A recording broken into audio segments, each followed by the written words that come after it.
All right. You are tuning in to the later VOD. Hello, hello. We are going to do some random PvP today, I think.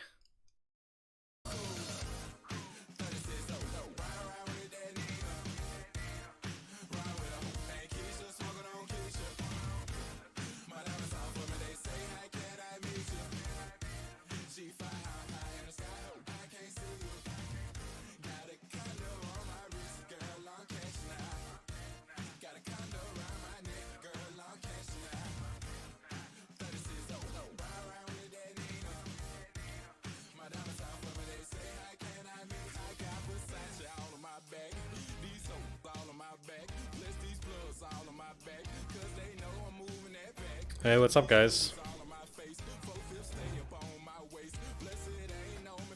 I think I'm gonna do some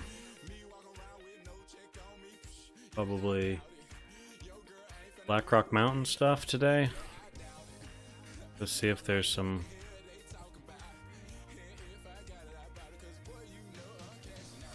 action.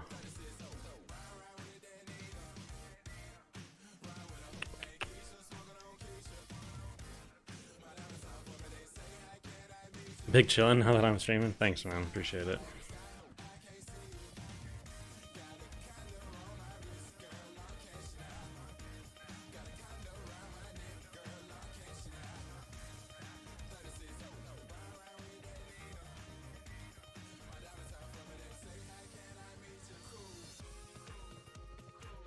I need to just set my Hearthstone to Kargath, I think.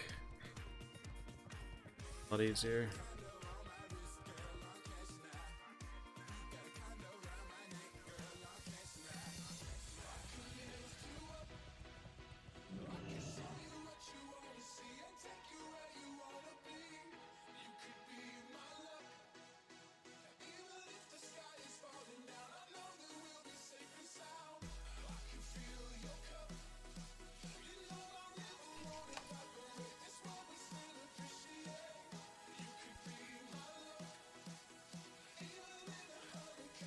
I don't know if anyone has ever talked about it, but you think there might be a chance of arenas in Classic Plus? I think it'd be awesome. We talked about it in a stream a few days ago. I kind of am of the opinion that I think Classic WoW is so imbalanced that I'm totally fine seeing arenas, but I just don't really want any rewards behind them. I think they should just be like a fun thing that you can do. I just feel like even like TBC and Wrath arenas aren't like super balanced, but they're at least a little bit more balanced than Classic. Like Classic is just, you know, very, very much, I don't know. I just don't think they would be able to do it very well. Bringing new spells and combos to arenas. Yeah. Could be fun. I'd love to see like if they had the skirmishes available. Kind of sucks. Aspect of the line is still a DPS loss until a couple raid tiers in. Yeah, because you're just looking at probably the base stats and stuff. Probably need a decent amount of gear to make it worthwhile, I guess. Let me know if the background audio is too loud, guys. I might just put on like something a little more chill, I don't know.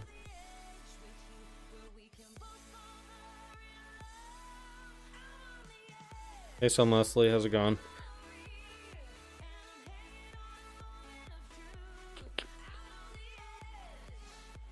Background audio is fine.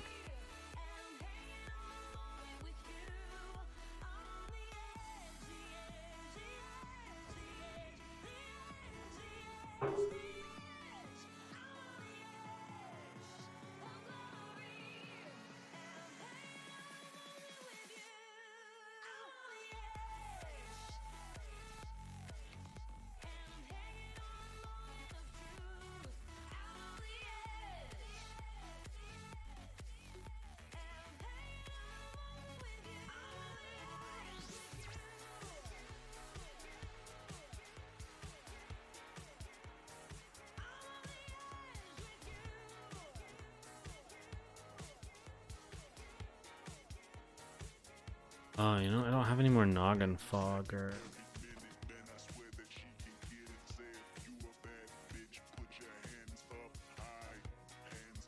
I've been in a Warsong Gulch queue for 23 minutes.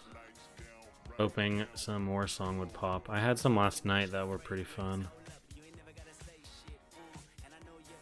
Shaman is awesome. Will I main it in SOD? No, my main is going to be a Druid in Season of Discovery, but I will have a Shaman as well.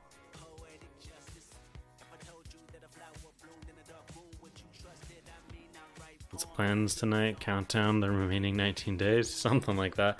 No, I think we're just going to PvP. I also have... a rogue, a low-level rogue that I was thinking about maybe getting on and running to another zone. Probably should. Let me add another video capture, game capture 2.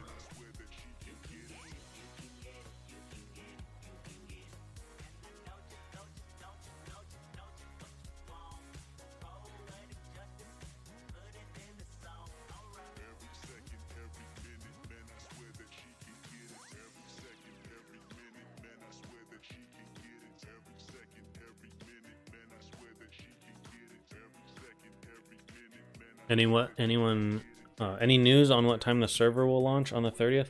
No, I'm not sure. Hopefully we get that information somewhat soon. I mean, in the past it's been like, it's like mid-afternoon Pacific Standard Time, I think, so probably around there.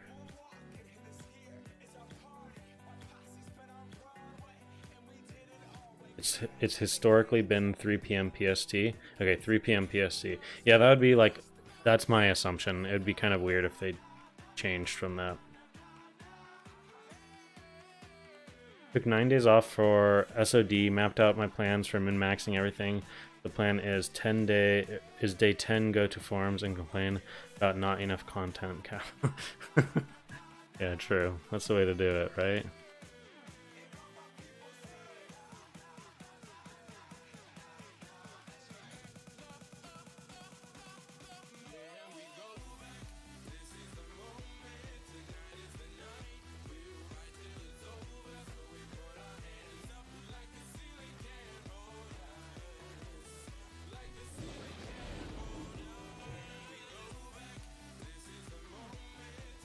Do you think of Shaman and SOD with Lava Burst, Overload? Do you think we will see the same challenges you do in Classic as a Shaman in PvP balance-wise?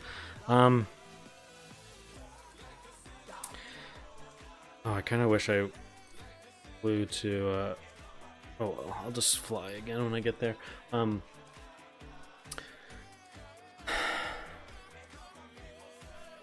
don't know. It's too hard to say on like what's going to be super strong, what's going to feel weak. I don't really think Ellie Shaman will do very well at 25. You have some of the new stuff, but you're not able to get down to Lightning Mastery where you're getting a huge reduction on cast time, and you really need that to make Ellie Shaman at all viable. So I probably on my Shaman will play Enhancement for 25, but at the later levels I think Shaman is going to be probably pretty strong, but it also depends on like what other runes they add into the game as we level. You're hyped for Troll Shadow Priest and SOD now with Shadow Word and a totally new curse that shit's gonna slap. Yeah, I saw the new like diseased, like the new disease curse or whatever. I'm curious at what the cooldown on that is and like mana cost. Yeah, I think we looked at the survey of what people are gonna play, and Priest was I think at the very bottom, And that's kind of surprising because I think Shadow Priest is actually going to be really, really strong. That's definitely a class that I would like think about playing. I don't know. There's so many classes that sound pretty fun. That's the problem. The only classes I can guarantee you I won't play are Warrior, Rogue,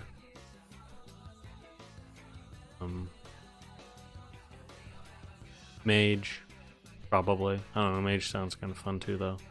I don't know. It's hard. All the rest are kind of up in the air.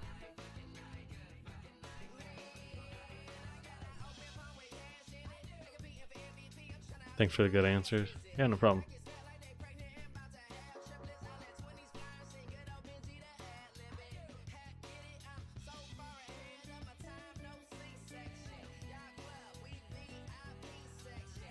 I'm in the process of setting up a Discord too, guys, so that we can share builds and all that kind of stuff, and kind of have a place to communicate. I think it's way too hard to predict meta at the moment. Early phases are short, and a lot of classes are missing abilities. And later phases will have new runes that could change insane amounts. Yeah, exactly. They'll change a lot over time. And also, if things are absurdly broken, they're obviously going to have some balancing to do and stuff like that. And they've already said they're going to balance things that are just too broken. 16 talent points is hard to figure out what you want to do. Yeah, it's not very many, that's for sure. You have to be pretty picky about stuff. Do I think Deep Feral will be the meta, or do you see people still running Heart of the Wild NS? I don't think you have to run NS as much anymore because you're going to have that other 30% heal, and it can be used in any form. So I think that will give a little bit more variety for playstyle. I do think if you want to play Deep Feral, we still are going to have some sort of answer for we're going to have some sort of answer for... I need to turn off that. That's really annoying. Unit scan. You'd have to be able to have some sort of stun in Feral in cat form to make like Deep Feral really good in PvP, in my opinion.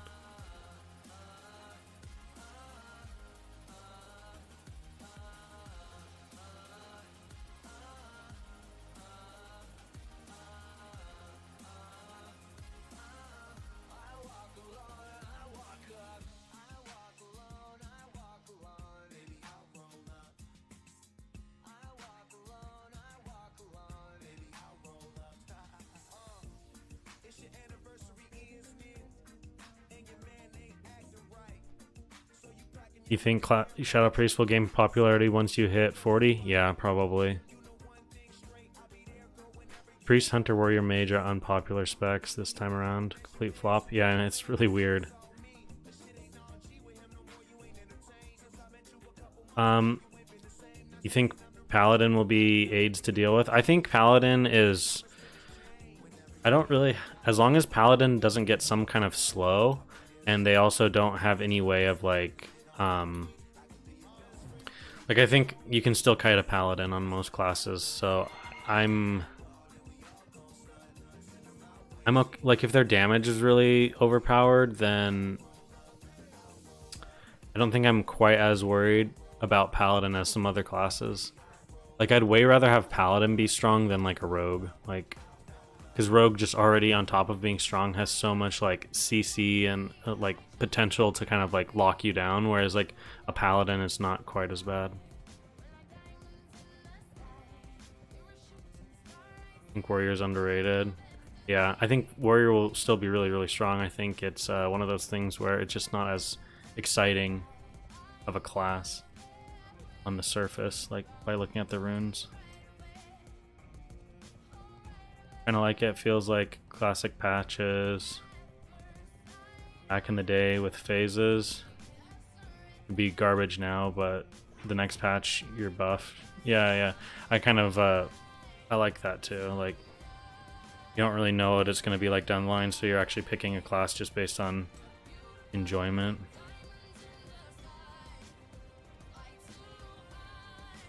Y'all sleeping on Deep Bear Sunfire PvP? Exactly. Hey, it's an option, it might work.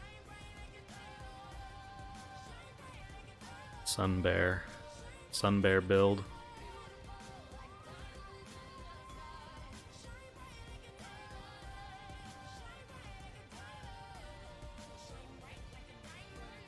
Yeah, the 10-second days from the shield would be rough, but yeah, at least then they're having to sacrifice other damage stuff for that, and like you said, you have to put on a shield. So.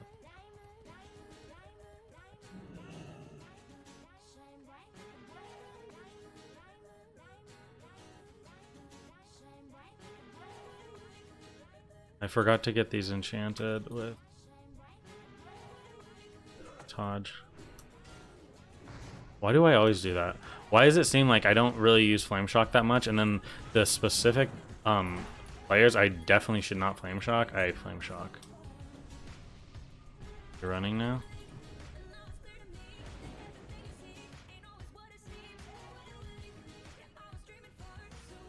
Maybe I'd get him.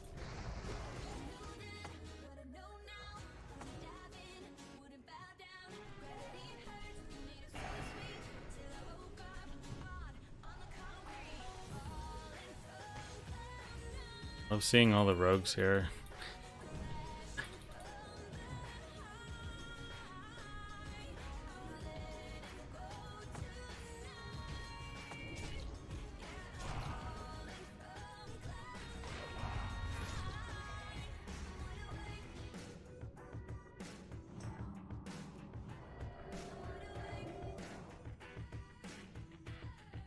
Tarn is definitely better for PvP.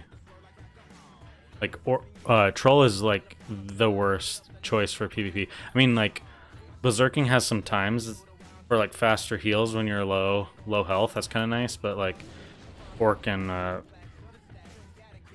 Tarn both are like better overall. I have 16 mana biscuits. I wish I had gotten more. Planning priest main and probably profession alt. Yeah, that's a good plan.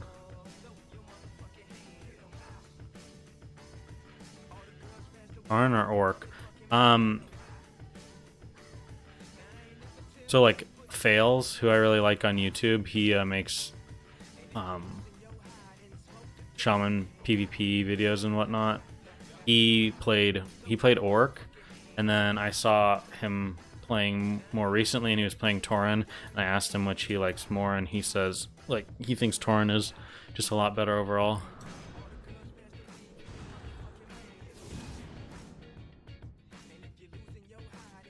Hi.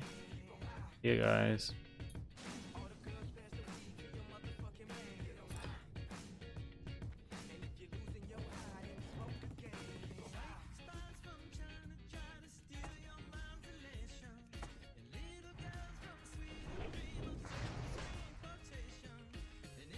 Good.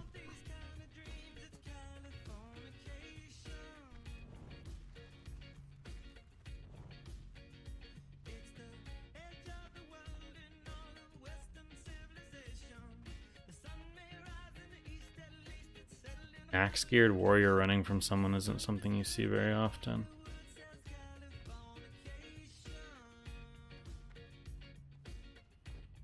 Oh, your friend's coming?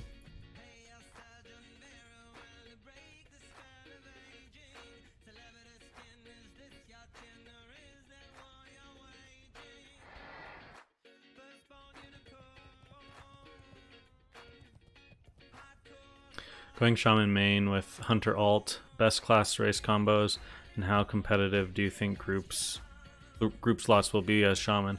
No, this guy's killing him. I think it just depends, really. My opinion on shamans is probably tanks will be really popular at the beginning because it's really new and people want to try it out. So like if you're going as like if you're trying to heal dungeons as Resto Shaman, I think you'll probably be able to find groups pretty easily. In terms of best class and race combos for Shaman, I would say like Orc's good if you really like PvP, or if you want to go like enhancement. Troll is like hands down the best if all you care about is PvE. If you only care PvE, Troll will help you the most in all specs in PvE. And then Torn's also a good option for PvP if you want the stun. Shaman's a little harder to say, like there's not really an absolute best for them. It's just kind of playstyle and whatnot. And also like what specs you think you'll play the most.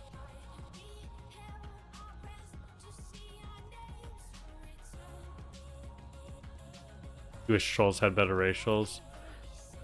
Yeah, I mean I tend to use Berserking actually quite a bit, and then like if like I have grenades for my stun, which is kind of making up for Tauren, War Stomp, and then I just lip if I need to.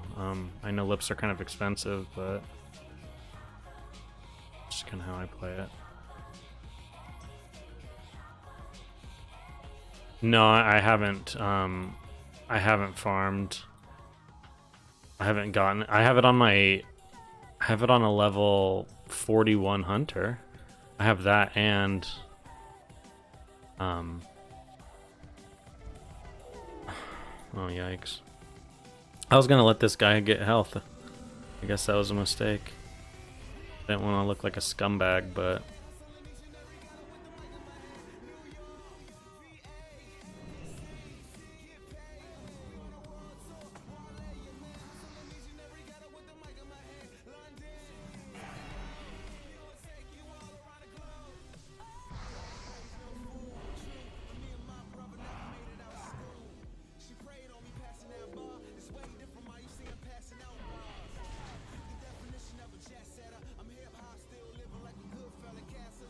yeah, I have title charm, and I have Arena Grandmaster on a level 41 hunter, but this server is just so packed. It makes farming that stuff really hard.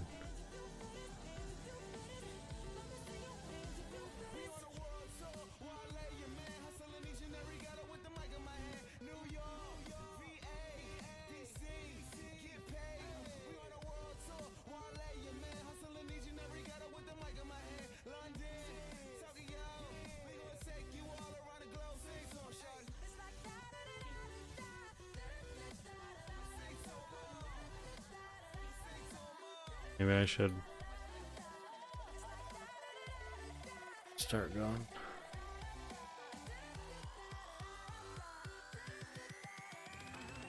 Hopefully I don't die on the way out of here on my rogue. My rogue's level 23.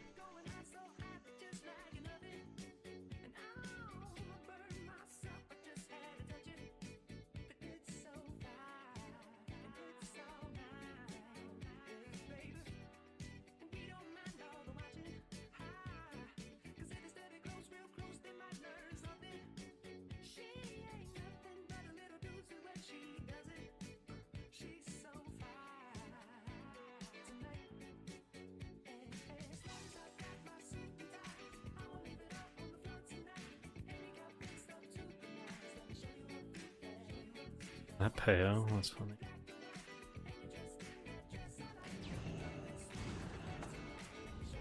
And then they sheep you and they run off.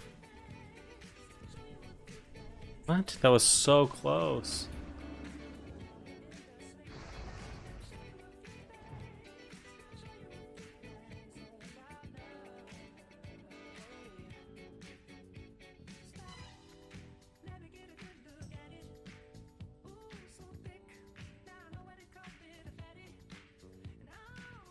Waiting for blink, man. Yep. Did I know?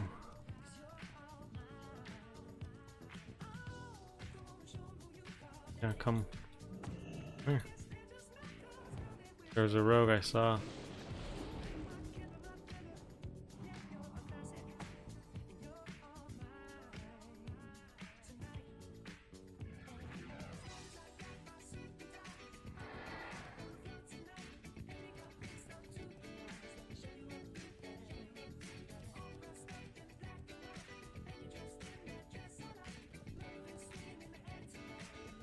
It's like you kind of have to. You frost shock, you waste your interrupt, but otherwise they're not gonna.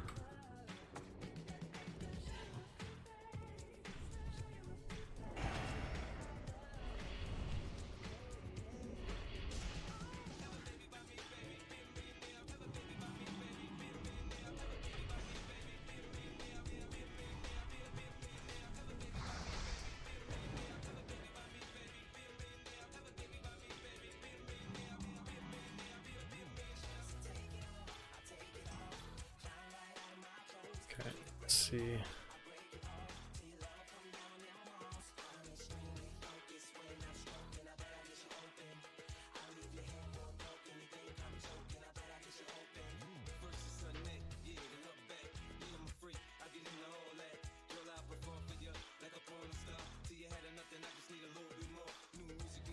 It is awkward though, because like when I start getting excited about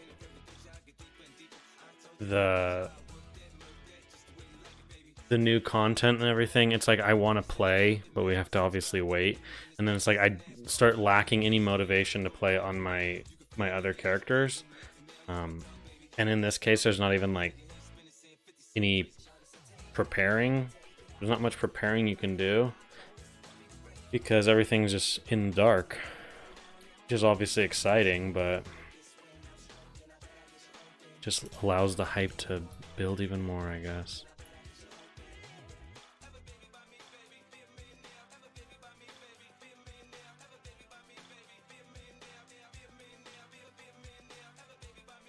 It's kind of depressing, yeah. It's like with other like fresh classic or whatever, it's like, oh, I'm gonna practice like a leveling route, or I'm gonna, you know, do this, that, or the other thing. I wonder if they've had much internal testing or anything. Because I have some people that I know that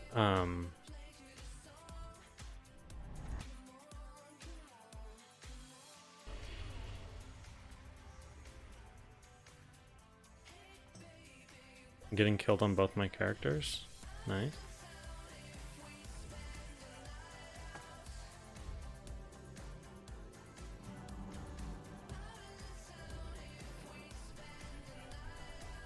Are you gonna silence? Probably not. Likely. Sheeping into full dots. Okay.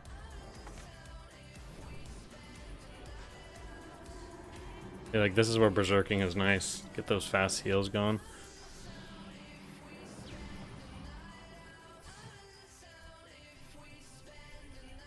Yeah, I hadn't been staying there to like camp these guys. I had just gone AFK on my other character and then they tried to kill me again. Yeah, I'm not letting you get away. Not after that behavior.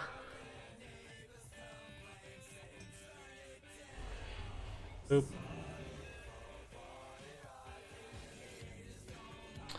The bummer is I had a world buff on this guy. Like camping the graveyard, that's cool. I swear, guys, people in this game do the weirdest things. Like, you'll just like the people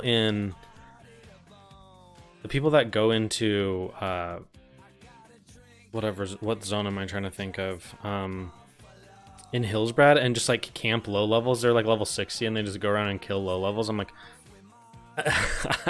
it baffles my mind, like how is that at all fun? And then the second you show up on a 60 and kill them, they just like log off. They go, shit, dude. Fun's over.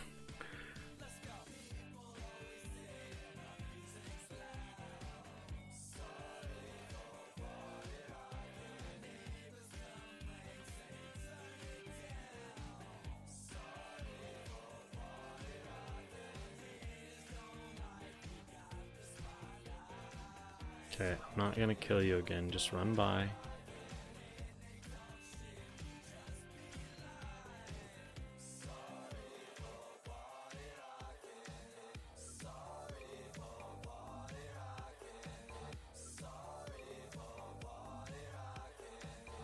Okay, let's...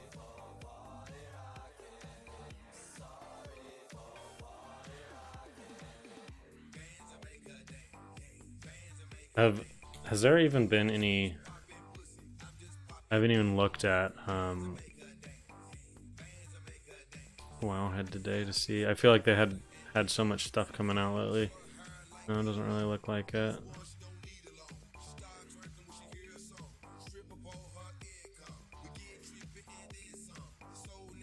Okay, let me log out on this guy. Safe.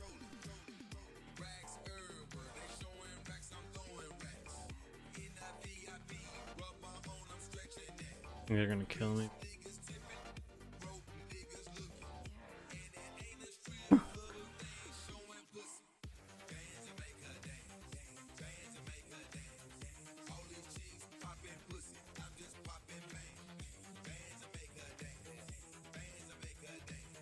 It's funny, I have so many characters that are like, I have a level 25, I have a 25 priest, and then this rogue's 23.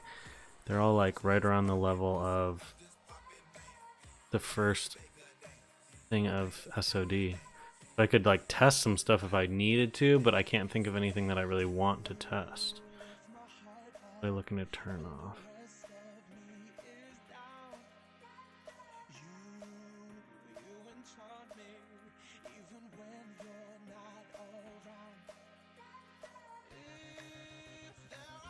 Do you think going down balance for natural shapeshifter will be worth at level 25? In terms of raw damage, it might, because you're not looking for... So this is like Moss, Swipe, Claw, and Rake. So I'm assuming your Mangle... If this helps reduce your Mangle cost, then it'll probably be worth it for this, but if your Mangle cost is already cheaper, then yeah, I mean, there's not really enough reason to go into Feral, except for PvP. Like PvP, Feral Swiftness is going to be like extremely useful, but for PvE, yeah, like Omen of Clarity and stuff might be the way to go.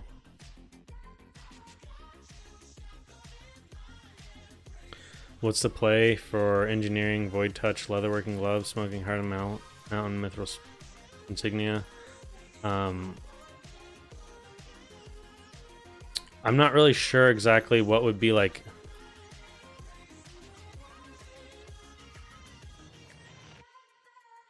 I'm not sure what I think the best choice for that is in terms of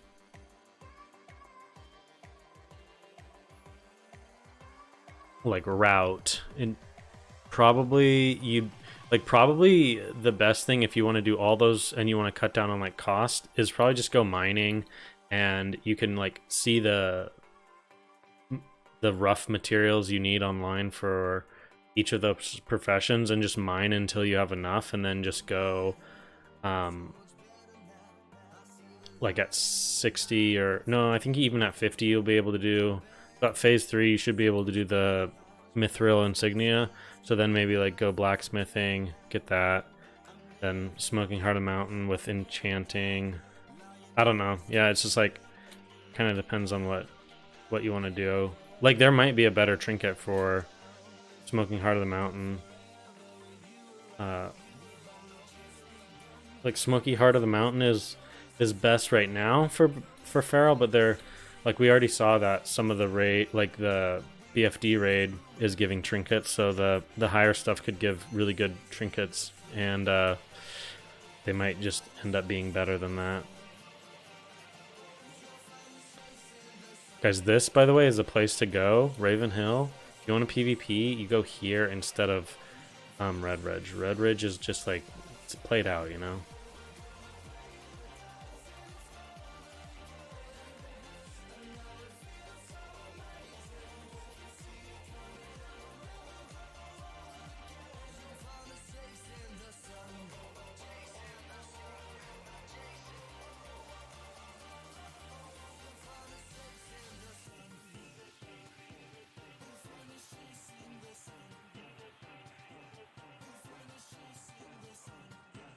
What the hell is this boy?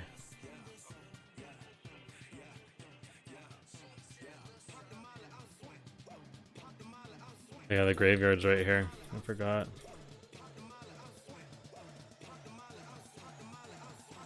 Actually, it would be better off killing this guy. He doesn't have a shield.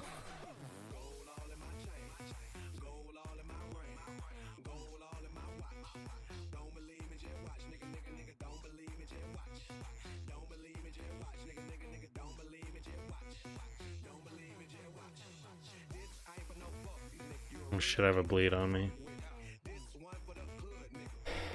You hate to see it.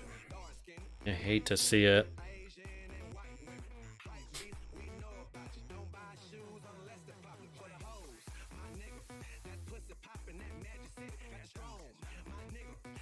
Probably log back on my shaman in a second. I just wanted to see what it was like over here.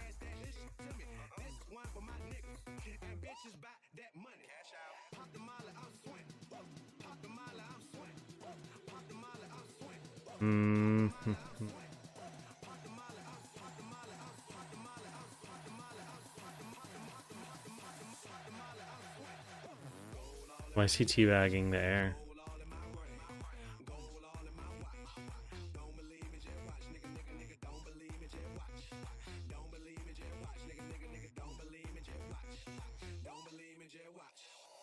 Your friends abandon you. Oh, it's level 40 quest? Okay. So yeah, I mean, if it's a level 40 quest, that's definitely something you could do in phase 2. It would be really nice for PvP.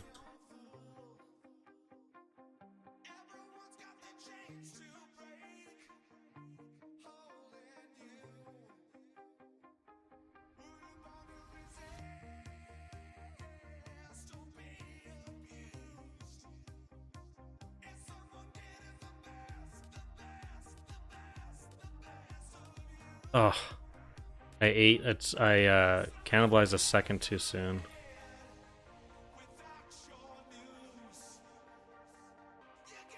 One. Look how broken this bandage is. Like instantly, pretty much full health. So funny.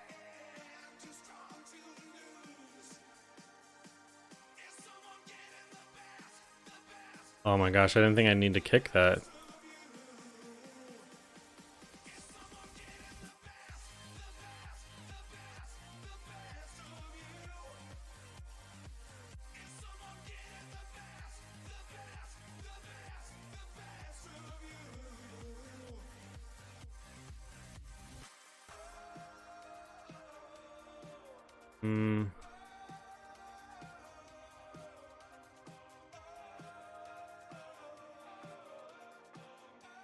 They're on to me.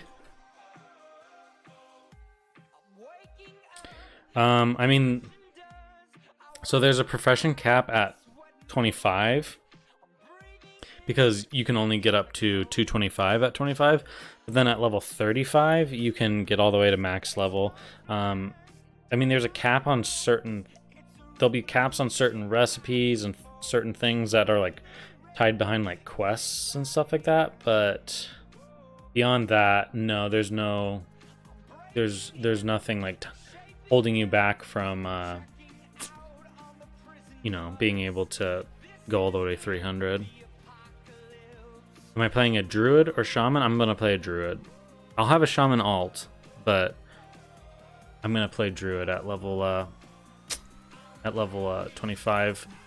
I just I really think that shaman is gonna be busted at 25, and I think a lot of people will play them.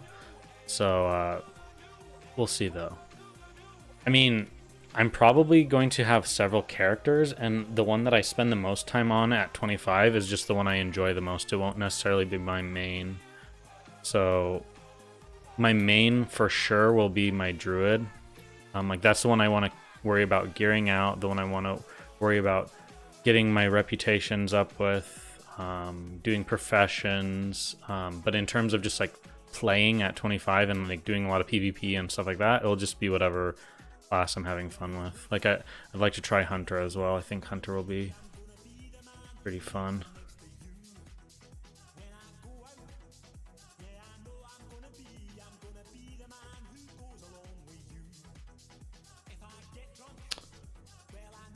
see it.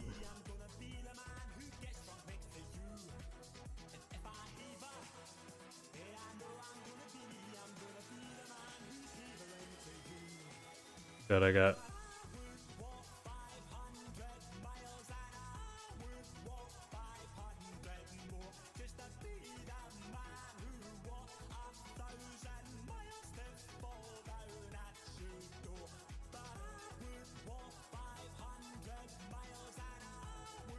Damn, he dodged my ability. What is this, a friggin' rogue mage? Where's my... Do I have a ranged weapon? Yeah, where's my shoot? Oh, it's number 1.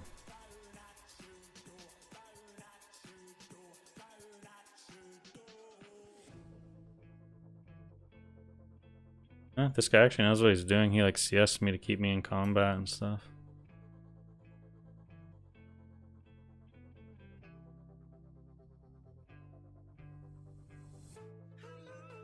But can you beat my bow? Probably.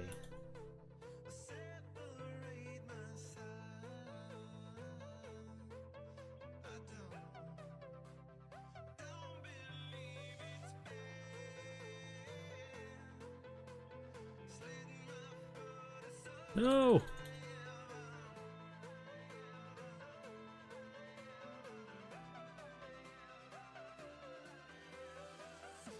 Yeah, Shaman's going to be insane. Even Enhance is going to be like a tanky bruiser. Hilly Burst is going to be so consistent and insane, plus survival. Yeah, I think Shaman... I think playing Enhanced Shaman with like a shield at 25 is going to be a lot of fun. You essentially get like... Oh yeah, you can only use your shock in melee range, but then like you want to be in melee range, and then you have 2 shocks available to you, so you'll be able to keep like frost shock up on them and be able to you know, first shock for either damage or interrupts.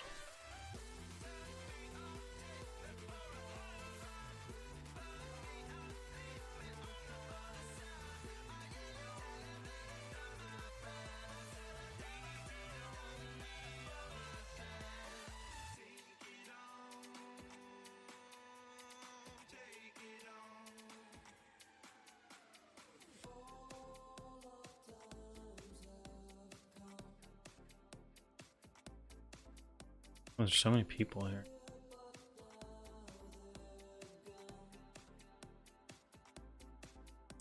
Dinkeldorf.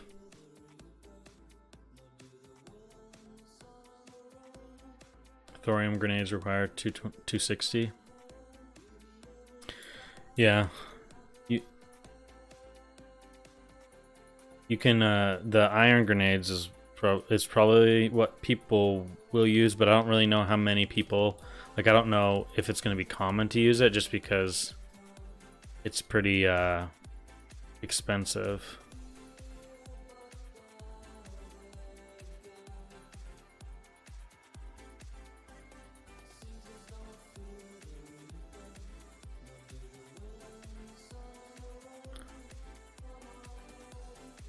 They'd come back for me.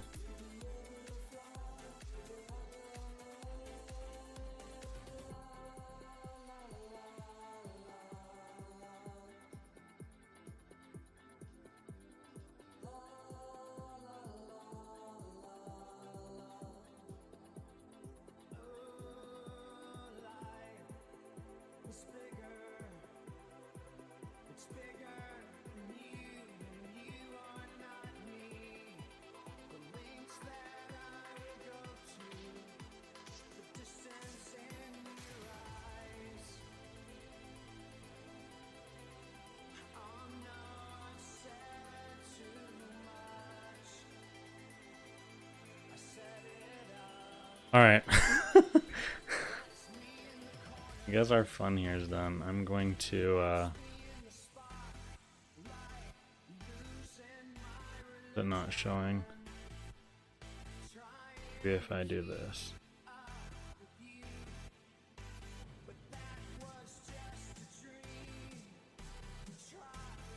Iron nodes and are in Ashenville. Yeah, it's just more the fact that I think they'll be fairly expensive. You know what I mean? Like, there's not like the zones that have iron ore. That's like the iron ore in the level 20 zones. It's just like there's a few here and there, but like the ore that's more common, it's like Arathi Highlands and stuff, where there's like level 35, 36 mobs. So you run into the issue where I don't know. I just feel like they're going to be kind of expensive. I don't really think something being expensive doesn't necessarily mean that people won't use them. I just guess we'll have to wait and see. Damn, I wish I had kept this character logged and I was in a Warsong Gulch queue.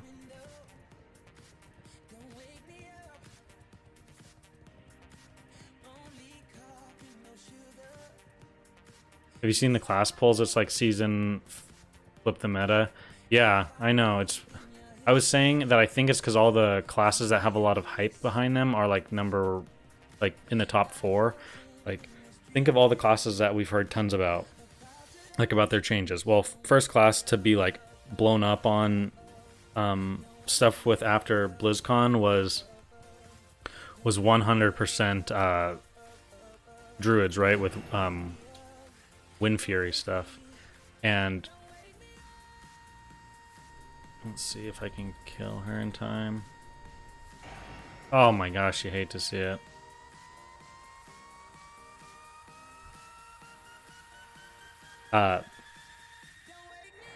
Yeah, so you saw feral stuff coming out, and then you saw Shaman and Paladin. Tons of stuff talked about Shaman and Paladin.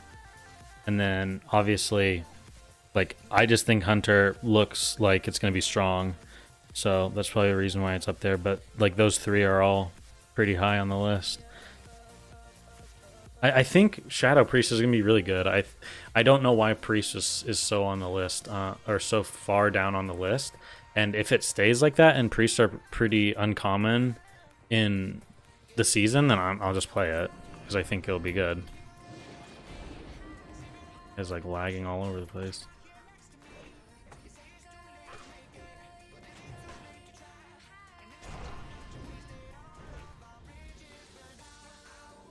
Did he kick? It's right at the very end. He's that guy. That's why I don't really think there's much point in like waiting out a kick. Like, just the warrior one's so short that it's better to just accept it.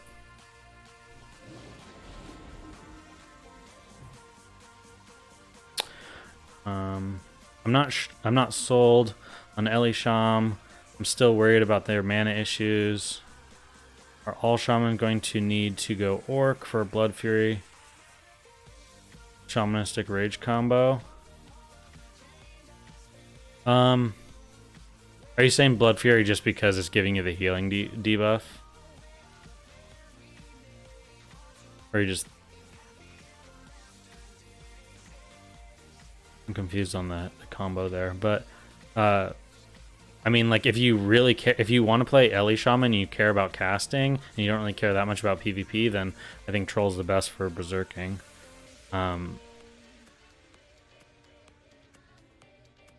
One Disc Priests at 25 are probably going to be one of the best duelists. Smiting Way. Oh, our resident Holy Priest Enjoyer is back. Yeah, but I mean, like, I think, yeah, I think priests are going to be strong. I think they're even going to be like at level what am I thinking? At 60, priests are probably going to be like still just as capable. Like, they'll be just as capable, but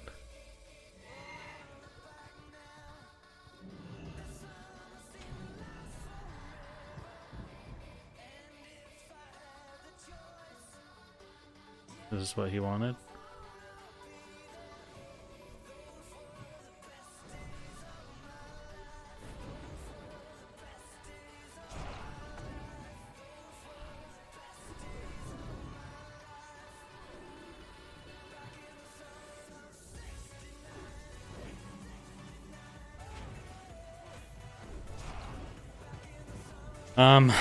Ouch.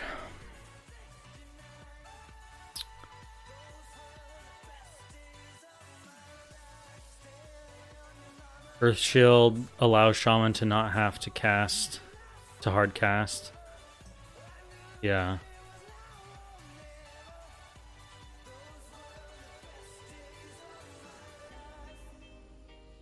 Yeah, Earth Shield's nice. Also, the thing though, if you look at the Shaman stuff that they get, is I don't know. Okay, so the Shaman stuff that they get is really, really strong, but the reason I really like what Blizzard has done with Shaman is you actually have to make some pretty big choices on your pieces. Like, you can make a case for all of them being useful in PvP, but you can either play it like really defensive with the things you choose, or you can play it extremely like offensive with like going overload, instead of taking up some of the defensive stuff. So I don't know. Does that actually pay out? I think so. Probably just if there's that many people around him. I don't know, all those people that try and stream snipe him all the time. I think that's probably what was going on.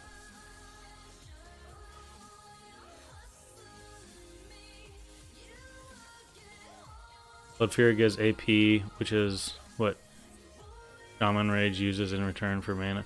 Oh, okay, I see what you're saying. Yeah, it uses. I get it. You're talking about enhancement Shaman. Yeah, it uses your highest, your highest stat, right? So yeah, if you want to play enhancement Shaman, then yeah, true. That's definitely a good one.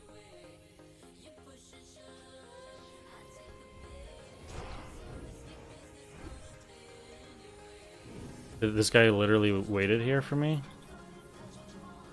It's cool, I guess. I don't have anything for you, man. I came back with half health.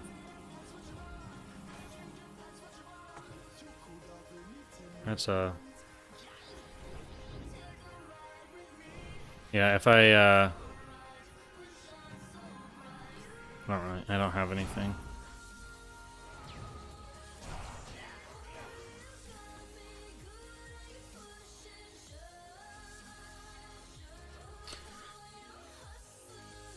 I think he was like waiting there for like payback. He's like, "Oh, you beat me."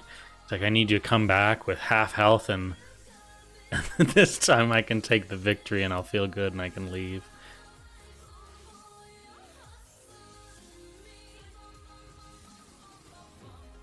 Is Shaman or Druid safer first character? It's a great question. Both are, from the looks of things with polls, both classes a lot of people are going to be playing. Both classes can tank or heal.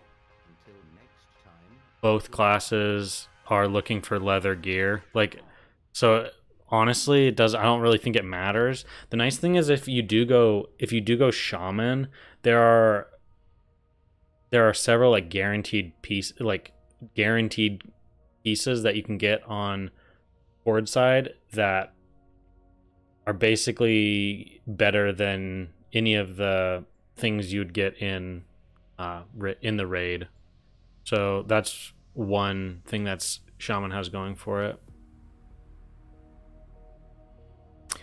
A half holy, half shadow build sounds sick.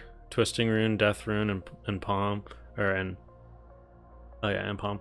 Yeah, I mean, like, I'm interested to see what they get at level 40, because at level 25 they don't really have that many shadowy stuff because you don't get shadow form yet. So I assume that they're probably going to get some exciting, more shadow specific stuff tailored to their shadow form at 40.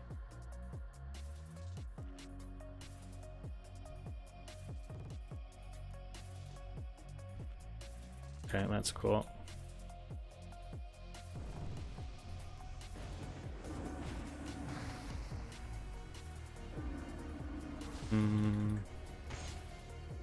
Both of their CSs are on cooldown. I think I'd go for this one because... Okay, resisted that. I don't have anything for this.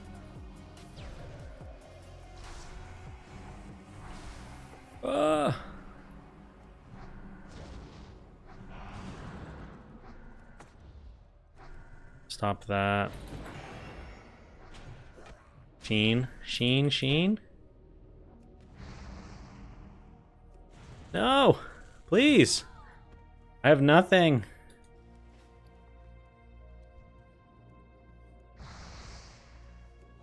No, I don't have mana for. I don't have mana for a greater heal. Should I rune? Let's rune. Let's do it. Oh yeah, now you run. Yeah. Hey. Do your best, dude. Well, that was a win in my book. Ancestral Guardian with Overload and spam heal yourself for 10 seconds and kill the attacker on accident. Yeah. I think that rune itself has a lot of like crazy ways that you could probably play it.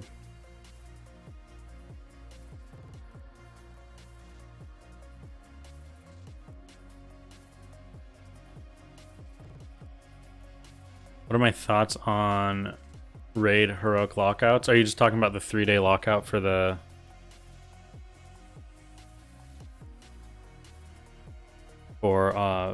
Black Fathom's Depths? I think 3 days is pretty good.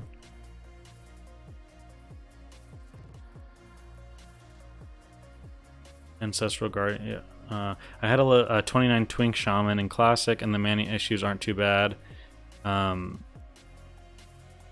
I had a 29 Twink Shaman as well. That's funny. They're a lot of fun. They're like kind of a weird class at 29, but you have like a lot of survival and stuff. So I think 25 is going to be similar. It's probably going to be a pretty good class.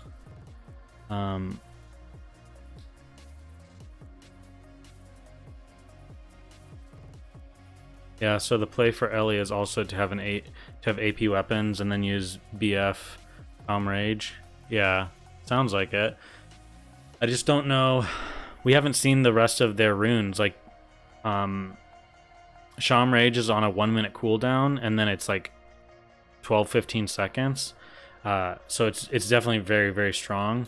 But it's like, do you commit to your race specifically for that?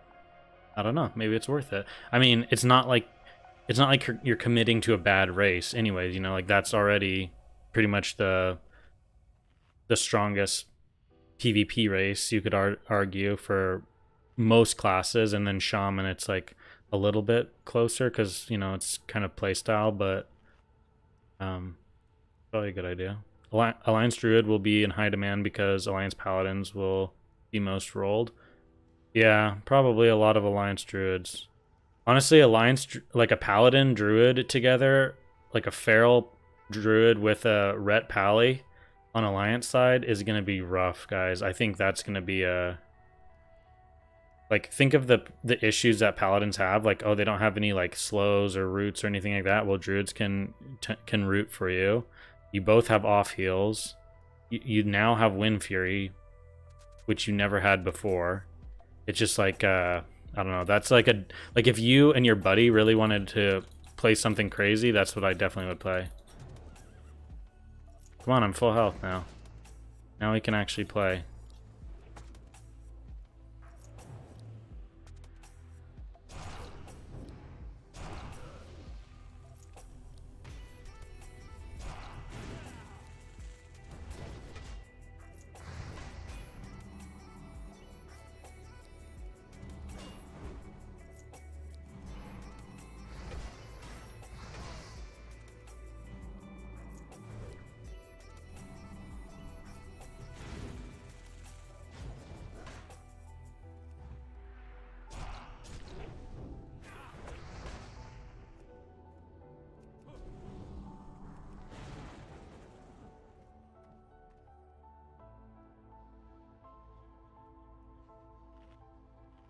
Do you think enchanting on your main is worth it? I mean, I was kind of actually thinking about playing enchanting. I like never level enchanting, but I don't know. Enchanting kind of seems like a nice profession to have early on, just because it's kind of you get in what you put it, you get out of it what you put into it, which is like some of the enchanting stuff early on is going to be kind of hard to get. So if you work on doing enchanting early on, and you're the guy that has a lot of those recipes, like you could probably make a lot of money having people come to you. And then obviously like that allows you to just have your other profession open for engineering.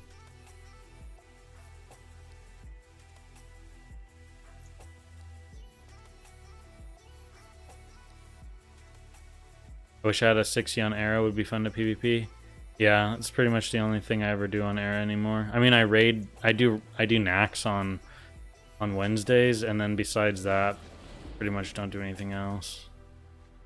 I wonder if there's any Warsong Gulch. There's a game. If there's actually a Warsong Gulch, I'd go Q, but no. If you get Warsong Gulches, they're normally like in the evening more, like even later than it is now. And then it's probably like a 1 or 2 hour window where you see queues, and then they're not really happening anymore. It's sad. It's just like everyone is just in AV. Do you think Shaman gets Totem of Wrath, given that locks will get Demonic Pact? I could see them giving Shamans that a little bit later. Honestly, funny thing is, if they gave Shamans that right now, I think it would probably help with like the faction imbalance. I think more people would play Horde then. Not more, but I mean just like it would like help even the playing field a little bit.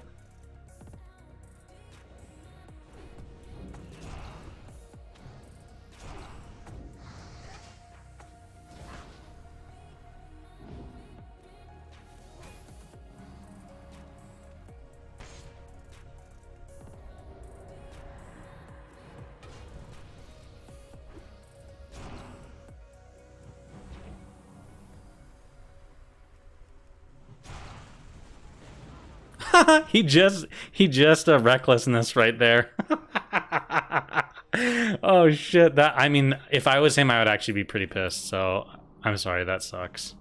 I got lucky with a big crit. He probably would have destroyed me otherwise. But man, the timing of that was just unlucky right there. They got to do something interesting with Lava Lash. It's such a sucky ability to press. Yeah, I think yeah, it just feels kind of like a filler, which I think they're just trying to be careful. I bet he was so pissed. Yeah, that would frustrate me a lot, actually.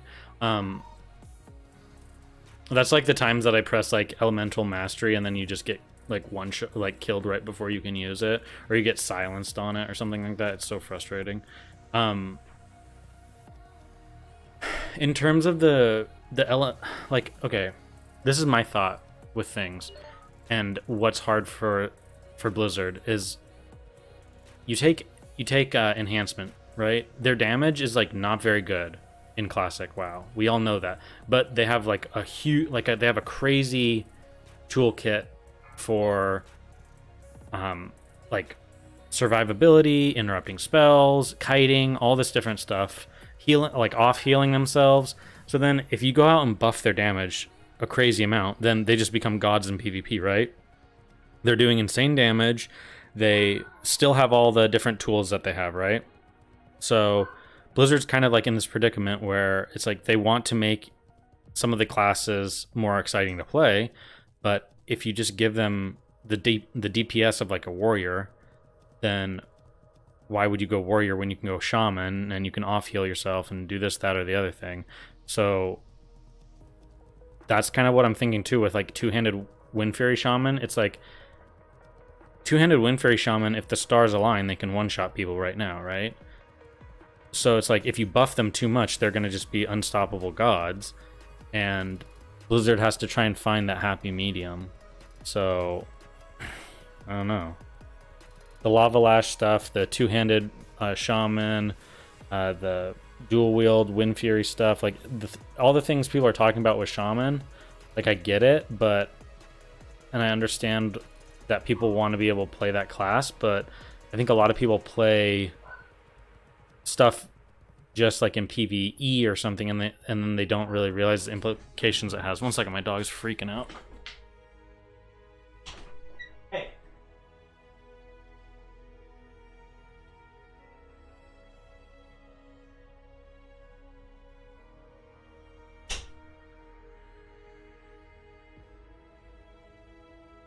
And sometimes she just, I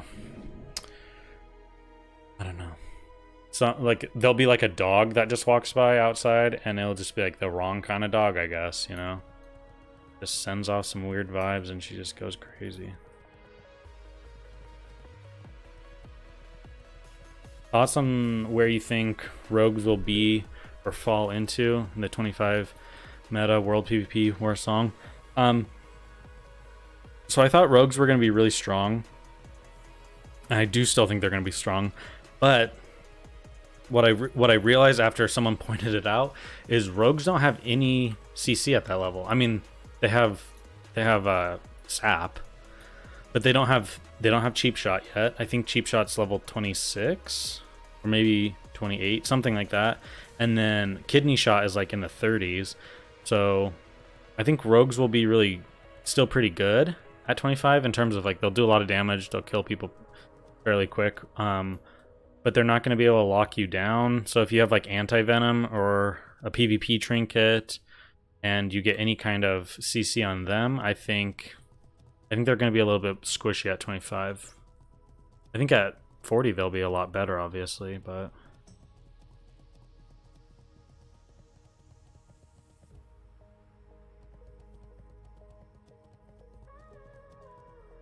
they can get the range stun. Yeah, that's true.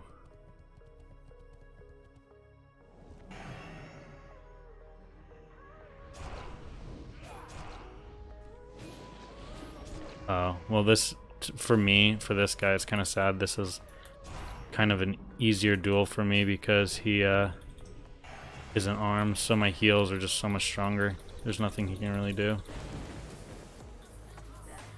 He's just the wrong spec. I feel like you have to be MS to be able to beat me, just because my healing output is really high.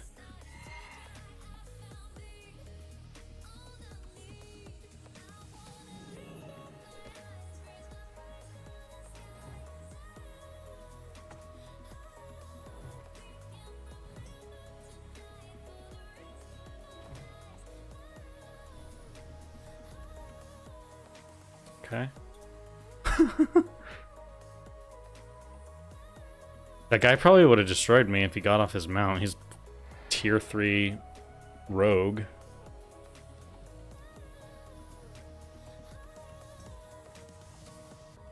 New rune is light kidney. Between the eyes. Yeah. That will help them for the lower level stuff for sure. Do you have to be at range though to use that? Let me look. Actually a good question. New stuff. Rogue.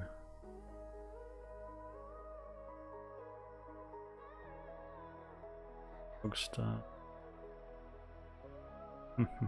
Between the eyes. Range finishing move that causes damage per combo point, increasing attack power and stuns. Doesn't say 20 yards. It doesn't have a minimum range. Okay, yeah. So you could just do all your you could just use all of your what am I trying to say?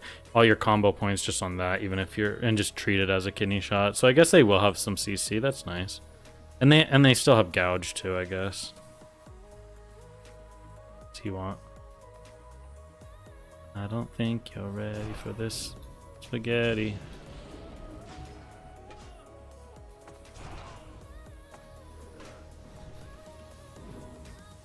Oh, I thought I faked him.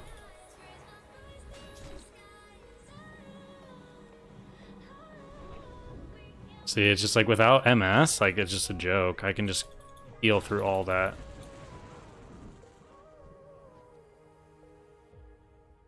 But then if this guy attacks me, he probably, like, I mean, I had to use lips on him because the MS is just so strong.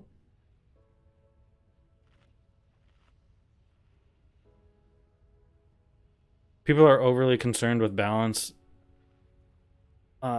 No, yeah, I totally agree. I think you never should expect vanilla to be balanced. It's like if like this guy, this warrior, goes out and sees, like, he can be the best warrior player in the game, and if he comes up against a frost mage that has any clue on how to play, he's probably gonna lose, right? Unless he randomly has, you know, everything up. But beyond that, it's like it's pretty much game over at that point.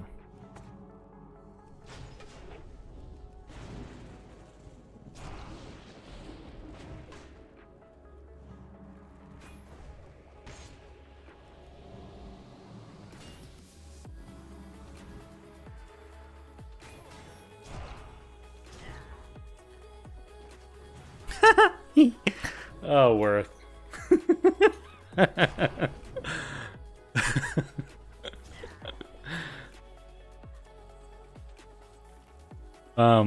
But yeah, I mean, like, I don't know. Classic is like the reason I like playing Classic WoW is because it's not trying to be something different. It's not trying to be an esport. It's not like, it's like when people say about like the Makra, like, oh, we knew this person was gonna win. Well, first off, everyone was like, and myself included, I thought hunters and rogues were gonna be like the number one. There's a lot of hunters that ended up doing really well, but I don't know. To see a warlock win, it's not that crazy. Or, you know, like when you heard that the final match was going to be mage versus warlock, it was like, okay, I know who's going to win that already. Like, it is what it is with the balance stuff. It's not the biggest deal. At the end of the day, it's just a kind of a casual game for players. It's not really, a lot of people don't PvP outside of just getting the gear or just trying to have some fun. Whereas like if you really want serious PvP, people will tell you like go play the game where it has, you know, rated battlegrounds or arena or this that. But I think actually myself, one little thing that I would say is I actually think rated battlegrounds in Classic would be actually a lot of fun. And like, you don't have to make it have any other gear or anything like that. You could just literally make it like give 2 times the amount of honor. So the people that are like ranking, it like encourages them to do rated battlegrounds, and then those people that are just like done ranking or they're just trying to casually get into a game, then they play the normal ones. So that'd be kind of like my idea on that. But the rated battlegrounds thing, the reason why you can get away with that a little bit more in Classic WoW is because it's like a team of like 10 players, 15 players. Just that at least helps eliminate some of the like rock paper scissors stuff with Classic.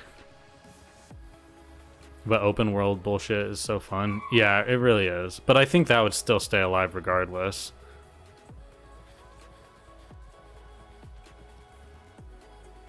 Okay, 1 second.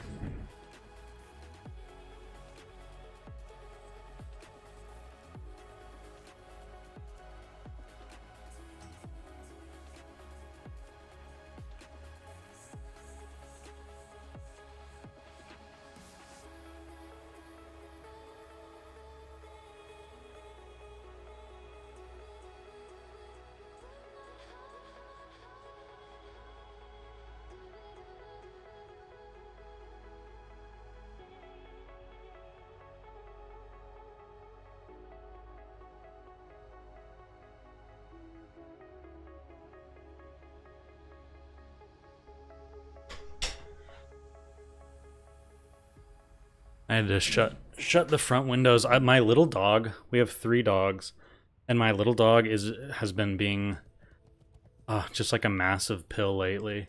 We took her to the park today, and she found it was either very old dog poop or animal poop, or it was something dead, and it was like in the leaves. She went and rolled in it and got it covered all over her body. And then I had to give her a bath, clean her all off. And then now she's out there in the front room just barking out the window. Good night. See you later, man. Have a good one. So she's just been on another level today. I think hunters are really going to struggle at 25 with warriors and rogues movement being supercharged. Yeah, but hunters now have like they have a lot of really like it seems like they're going to be able to use traps in combat, right? They have aspect of they have like another aspect, the aspect of the lion or whatever, so that can give them a larger health pool if they're worried about like openers with a rogue. I don't know. There's like I feel like they have actually that's a good question. How's aspect gonna work? You know what I mean? How's aspect of the hunter gonna work? You put that on you and you instantly lose 20% of your stats? Because it can't just like heal you to full. So it seems like it's definitely one of those aspects that you wouldn't really be switching in PvP. Because obviously if it did get you to like bump you back up, like say you have 100 health and then you use aspect and it gets you to 120, you could just use it as like a pseudo heal. So there's no way that it like bumps your stats up. It would just be like a keep you at whatever health you had been at, which I guess wouldn't really matter because you'd probably be switching for the stats that you get besides the HP. But just kind of something weird that popped into my head.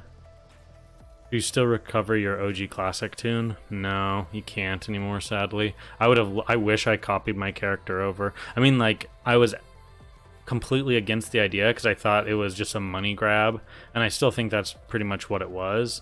But it's just, I wish that I had done it when it, like, I think for like a few weeks before they closed it, they switched it down to like $5, and I wish I had just hit up the $5 and done it.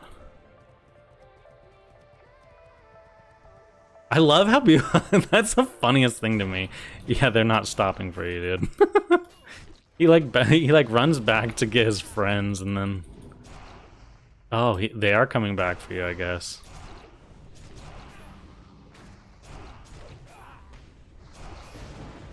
Ouchie, that one hurt.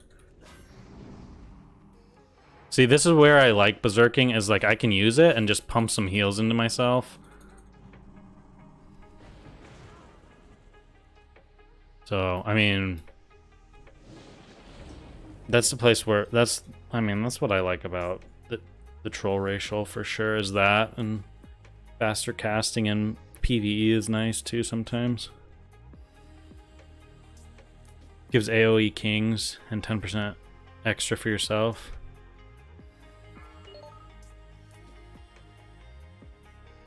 Yeah. Yeah, exactly. Well, about the increasing the max is like, yeah, I'm just more what I'm saying is like, it seems like like maybe if you start combat, but it doesn't seem like it would really be beneficial to, I guess if you're playing melee hunter and you're like getting attacked by something, you might switch to monkey, and then if you're not worried so much about defensive stuff, you just stay in lion. I don't know. That's what I was kind of just thinking about too. The last shall be first. Is it's like it might be one of those things that when you have a high enough agility pool, that I don't know, but you get, yeah, exactly. The agility being 20% does seem like a lot, but the amount of dodge that you get on, oh, I didn't even mean to attack this guy. This guy's 59. You can go. You can go, sir.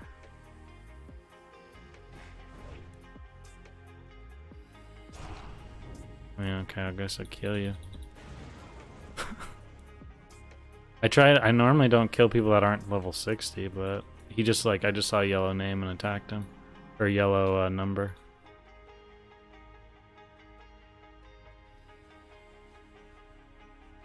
Lion seems to go. Does, oh yeah, does aspect of the lion,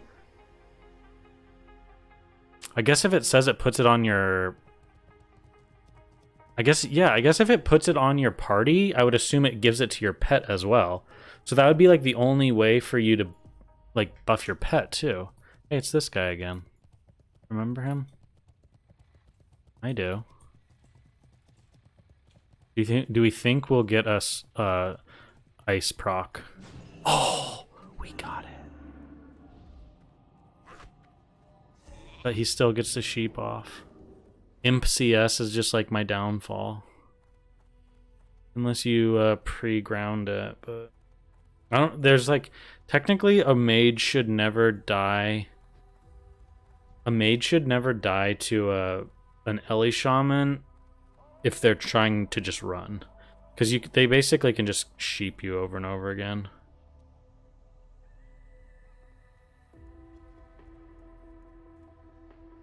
Aspect of the beast increases pet AP, I believe. In the game now?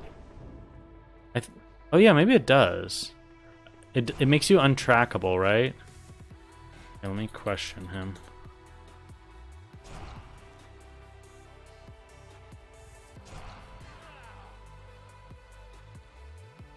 Three, 2, 1.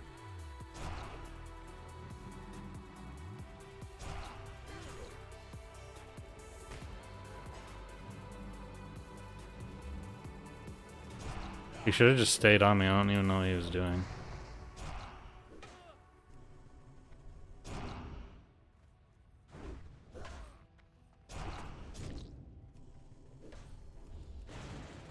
Dude, what's going on? Just run to Blackrock Mountain. I didn't mean to kill you the first time.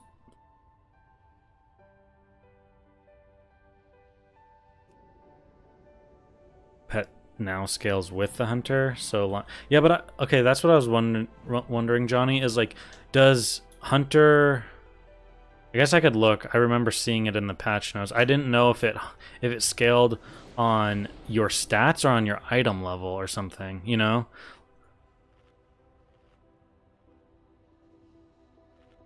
I don't know, guys. Hunter might be just like, I was watching Peaceblade last night, PvP on his Hunter too. Like, Hunter's just like such a fun class. Oh, there's a let's go queue for War Song. Yeah, I would love to. I think Hunter's a ton of fun.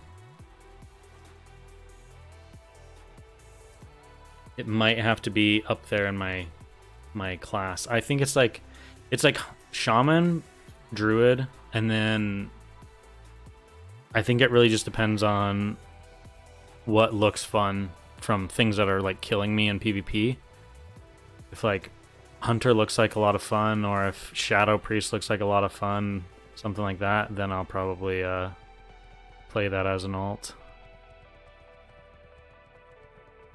Yeah, Season of Discovery to me should just be called Season of Alt Making. It's gonna be rough to have to sit down and choose a class. Thinking Shaman, Druid, Hunter, Warrior. Nice. Shaman, Druid, Hunter for me too. Yeah, I know, that's a problem. And that's that's a problem too. They're all the like highest picked things. But it's just, they look really fun. Like, I'm worried that Hunter is going to be really, really, like, Hunter is already strong at low level PvP, but they kind of fall off at 60. And I'm kind of worried that Hunter now, with like the scaling stuff, and they have a lot of just raw damage buff too for them, that I'm getting a little worried that at level 60 they're gonna just be really, really good. Druid alt seems inevitable. Yeah, I mean, I think Druid, I even was looking kind of at some of their changes to Hurricane and everything. I think Druid's actually going to be able to have some really cool farms at level 62 for like gold farming. You might even be able to dungeon boost depending on how you set up your character. So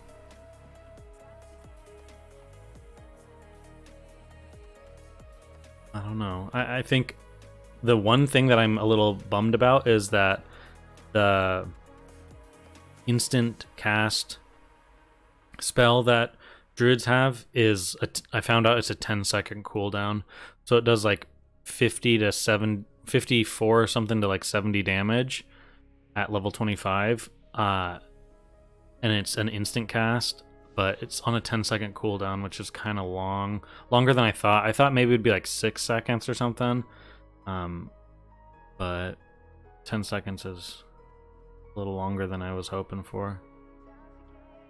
Rogues and mages in the cold. I think they'll still be really good. I think rogues will still be just as annoying as they've always been, and a good rogue player will probably be able to play the class really, really well and utilize its toolkit and still be super, super irritating in PvP. And same thing with mages. I just think they're a little less exciting, I guess. And I think that's kind of what we see with a lot of players out there. And plus, I think like I feel like the mages healing stuff was kind of like a who asked.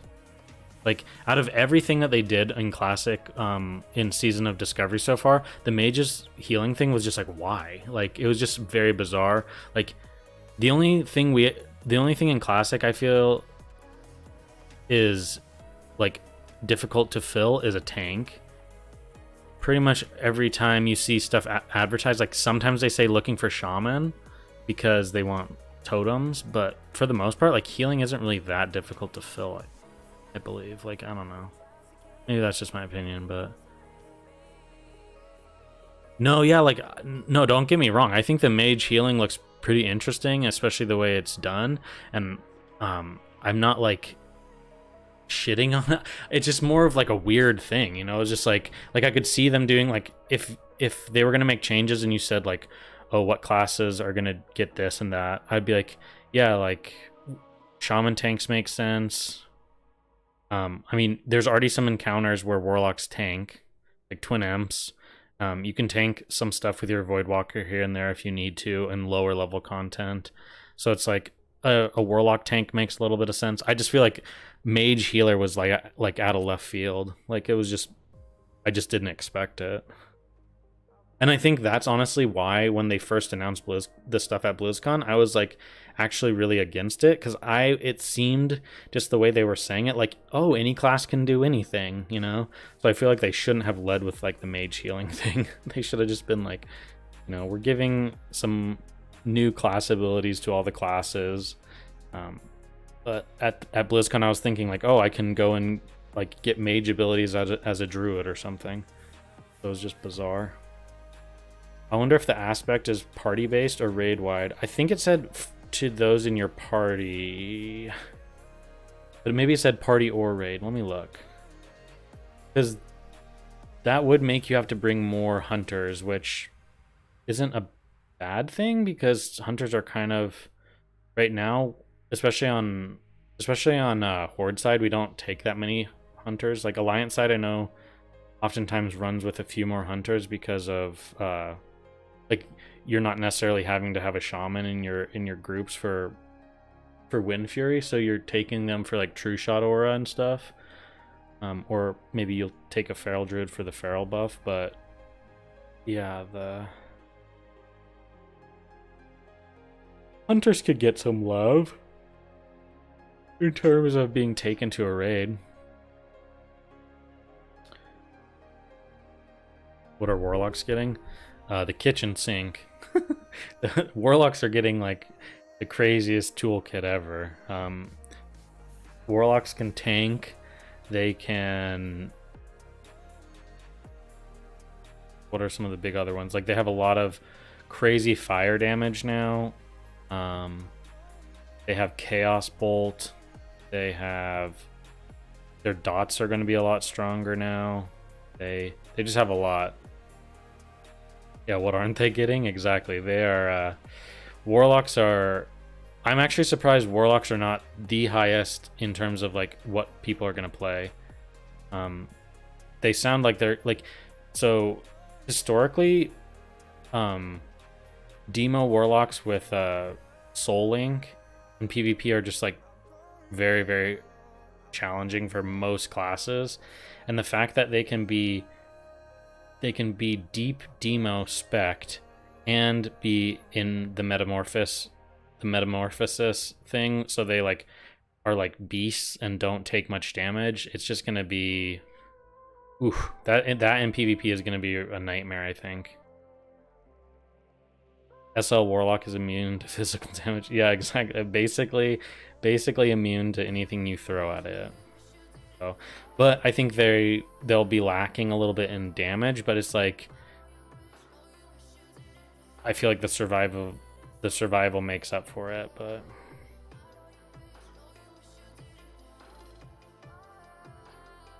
here, I'm looking for the new runes discovered.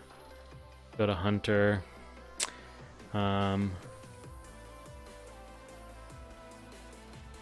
It just says increasing stats by 10% for nearby allies. So it sounds like probably raid as well, because it doesn't have a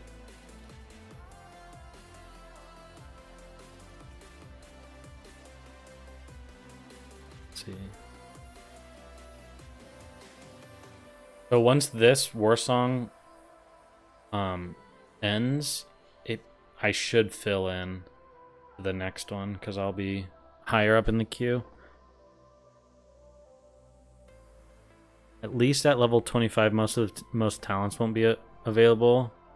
Yeah, that's true. You'll be able to feel the power of the runes more than the talent trees for sure. I think improved imp will be good for lock. Yeah, I mean that's the big thing with imp now is like it runs out of mana fairly fast and then it just is standing there. But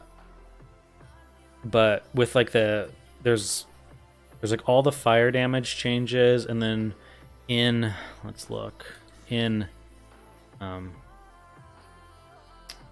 warlock tree you can get here, which is improved firebolt, so your imp is casting firebolt faster. Then you can get improved imp here. I know that there's this too. Then you're getting 20% more damage. No, this is melee attacks. Never mind. But there was one more though. Oh yeah.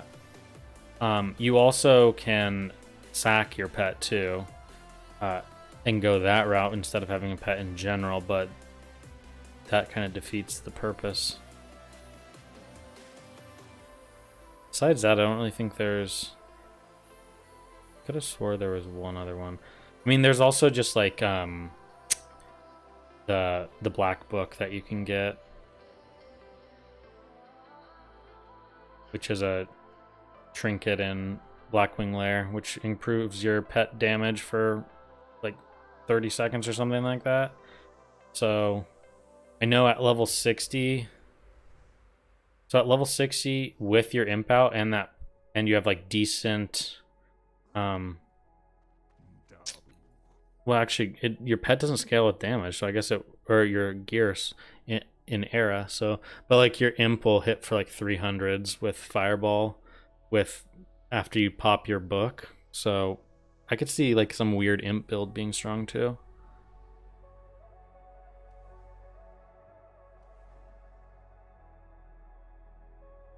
I hope shamans get Riptide. And your movement speed will not be slowed under 100% while in Ghost Wolf. I could see them doing... Actually, I don't know if I could see them doing either of those, to be honest. The only reason Long Timer is the slowed stuff in Ghost Wolf is like, that's unbelievably strong. It's not as crazy in like retail because a lot of people have like gap closers and things like that, but on some characters, it looks like a level 29. On some classes, like the gap closers are a big issue at 60, and if you're never able to slow the shaman, then they're gonna get away. And then the thing about Riptide is there are very few instant heals. There's instant hots, but then it takes a while for them to like fully play out with the heals that they give over time. So I don't know. I think those two would be way too strong, to be honest. I would love to see them. I would love to see Riptide. I think it's a super satisfying ability in the game. I just think it's probably a little too strong. But who knows? We've seen some other really strong abilities get added into the game. Is this still live? Yeah. Hello, hello. I'm right here. Sack Voidwalker plus meta, damage reduction, and health regen. True. Actually, yeah, true. That's really big. Because before the health regeneration was really nice if you were maybe like solo farming some stuff or just like weird situational stuff. But yeah, if you're super tanky and you can get that health regen, that would actually be really strong. See, guys, this is the huge issue. Is like we talk about the classes, and then I just get excited about one of the classes and the things you could do, and it just makes me want to play it. It's like they're making class decisions really difficult. Yeah, Ovis, I was thinking about that. You basically rain of fire for just one tick, so that you get the 15. I mean, it's going to be mana intensive, right? But you rain of fire for one tick. Then after you get that one tick of the 40% fire damage for 15 seconds, then you just incinerate. And yeah, exactly. Then Chaos Bolt, and it's going to be just insane burst. I mean, it's a little bit of it's kind of a setup. No, you level 1 rain. Very true. Very true. I didn't think about that. Yeah, you could just... Yeah, because you would just put the buff on you. Sure, yeah, you could do that, and then you just get the 15-second buff, and then go from there. Gosh, the damage that you do, I just feel like it's gonna be... It makes me question things like how are they gonna have that? How are they gonna have the game not be extremely? I'm not even talking balance. Like, who cares?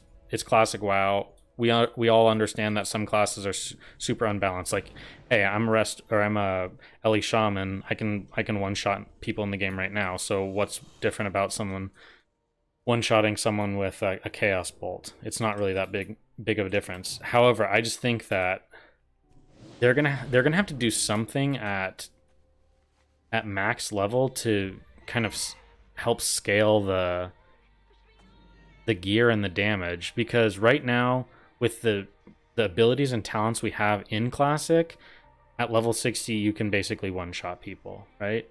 So then if they have all this added stuff and the health pools of people still stay the same, like, PvP is just not even going to be fun, because it'll just be like who can hit who first, right? So I feel like they're going to have to do something with, I don't know, stats, or adding more stamina to pieces of gear or something, but...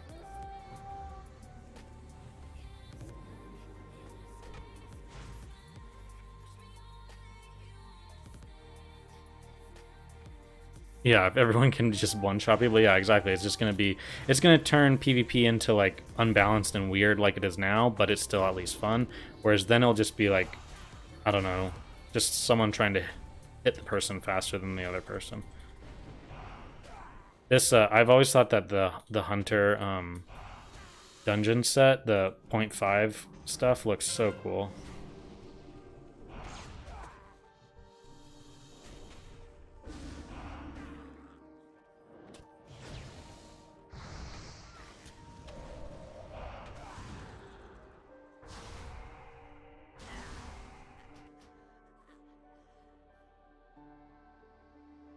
You'll be playing Melee Hunter for sure. The version we're getting in SOD is already far better than what we have in retail right now. Really interesting. I haven't played retail in, well, I've never played retail that we have now, but the last time I played was I think in Legion. So it's been a long time since I've played. It's funny though, I think I have a lot of like really rare things on my retail account. Like I had a video a while back that I did like showing off my retail account, and I was like going on it, and then in like the comments people were like, "Oh my gosh, do you realize you have this?" And I was like, "Oh no, I guess I did." And they're like, "Yeah, you can't get that in the game anymore." I was like, "Oh, cool." But it's like I don't know if I'll ever play retail. It's just such a different game. Like even if they do some really fun stuff, it just seems like it seems so different now. But I know when they first made Melee Hunter, Survival Hunter stuff back in like, I don't even remember was that like Warlords of Draenor or something? I know a lot of people really liked it. Am I watching the UFC today? No, is there a good fight going on? I haven't watched UFC in a long time. I used to watch it back in like the early days of like Matt Serra and Michael Bidsbing, and I don't know, kind of the early days with like when they did the Ultimate Fighter TV show and everything. That's when I used to watch it. I'd go over after school, I'd go over to a buddy's house and we'd all sit around and watch it. Kimbo Slice? Yeah, exactly. Exactly, the good old days.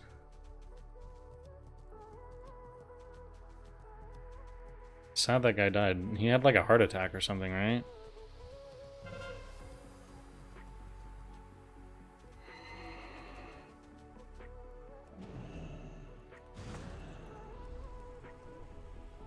Bye.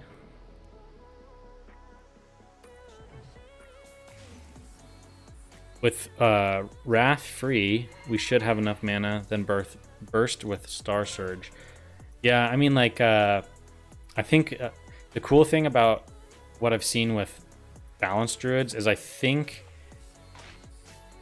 you're going to be able to play druid in a lot of different ways now. Whereas before, it was like you had some options, but it still wasn't kind of... Okay, I NS'd, but I didn't get it off in time. It won't be like how you have it now, where you don't really like you can't really play Moonkin in PvP, right? Like there's just no, you're hamstringing yourself with the fact that you can't use Insect Swarm in balance in Moonkin form. You can't heal. Switching forms is fairly expensive. Etc, etc. Like there's a lot of things that are wrong with it, right?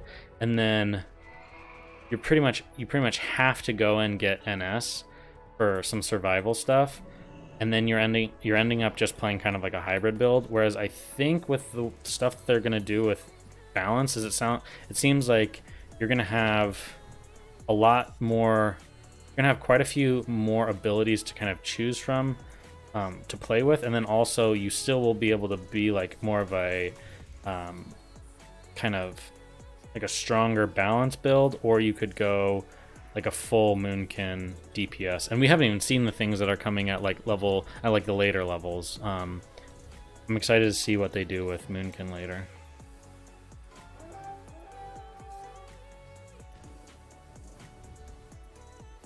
Probably should actually like do some of the objective stuff. Uh-oh, this guy's mad. He said, for fuck's sake, help, you fucks.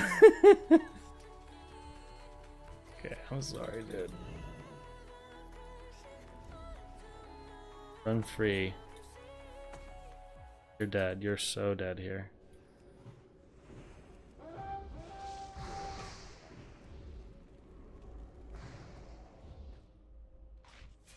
Dude, keep running. I feel like he stopped and walked back a bit. How did I even pick that up? Boomkin with Life Bloom is kind of insane survivability. Yeah, I think they're... Well, that's the thing is I think Boomkin is going to actually have some value now in terms of... Like, I think it'll be strong in like... Strong is not the right word. It'll be viable and usable in PvE. I think they'll probably end up doing that. But then also, I think you'll be able to do it in PvP a bit, which before you really just never were able to. So that'll be fun. It's interesting though, because for a lot of the other builds out there and some of the runes we're seeing, you don't actually have to be a specific spec to make it somewhat work. Whereas, like, to be...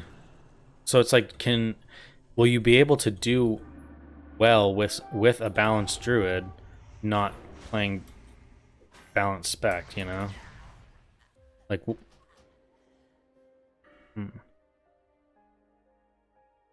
Because you can go down and get, like, Moonglow and Nature's Grace and Moon Fury and all these that are very helpful for balanced druid, but then you could also go and be like deep resto and then have a few balance abilities, so you're mainly worried about like survival and keeping your team up and stuff, but you have a few like utility things for helping dish out a little bit of damage.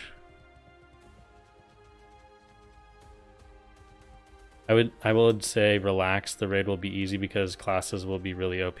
Yeah, I have no expectations for the raid to be anything other than just like fun. I think they'll probably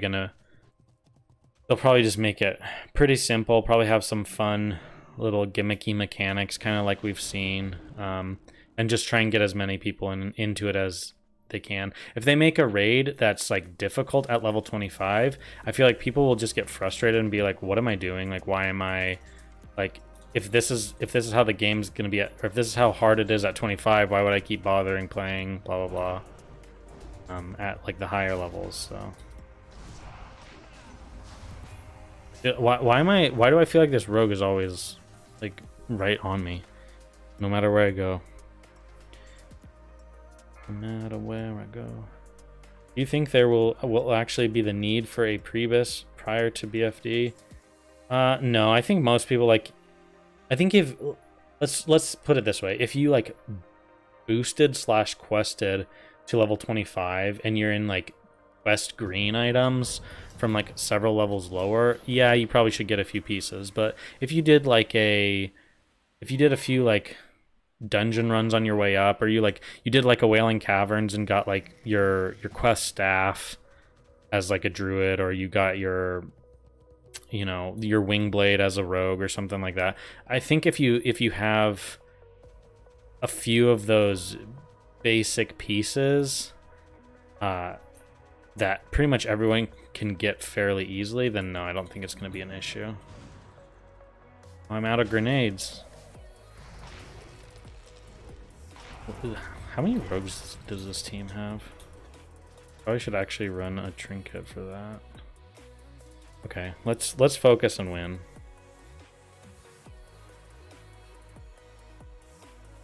The BFD BFD gear is probably going to be BIS. Yeah, I mean that gear. It's unlikely that there'll be many pieces that you can get out in the game that will be better. There already are a few pieces that I'm like, they're questionable, you know? It just depends on what you want. Like there's a cloth belt from BFD that gives 8 intellect, 8 stamina, right? Pretty good belt. But you can get the belt off of Aragol from SFK, and that has 10 int and then some other weird stats. So like that one is a little bit more questionable in terms of what you'd prefer. Did I just play like defense? Like what is this team doing?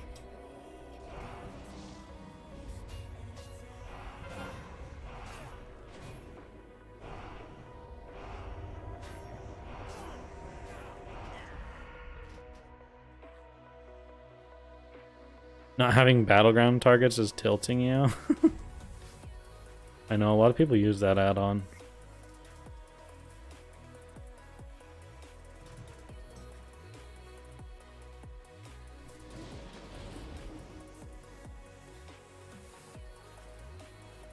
But yeah, in general, I think this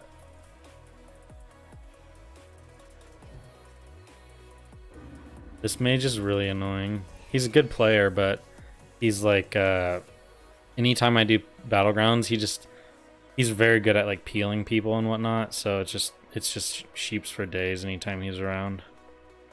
And he doesn't really focus on much else, which is obviously kind of what he should be doing, but it's an irritating way of playing.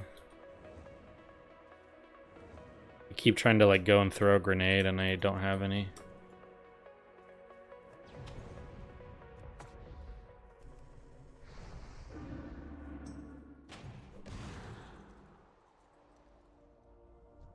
Dude, I can't. I'm locked out. Locked.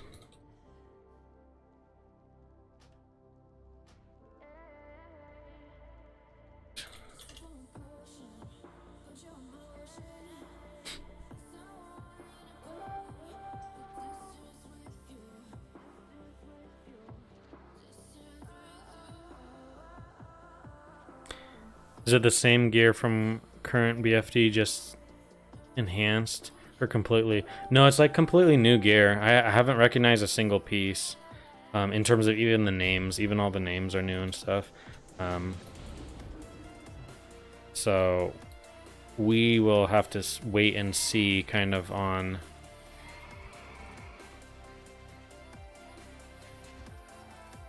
this is my point. It's like there's so many rogues on this team. You can't even cross mid.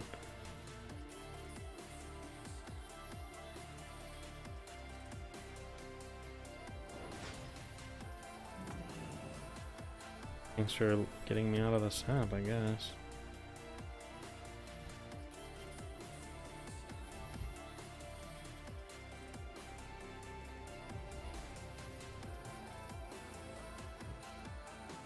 I'd recommend for people to do a quick search for good gear.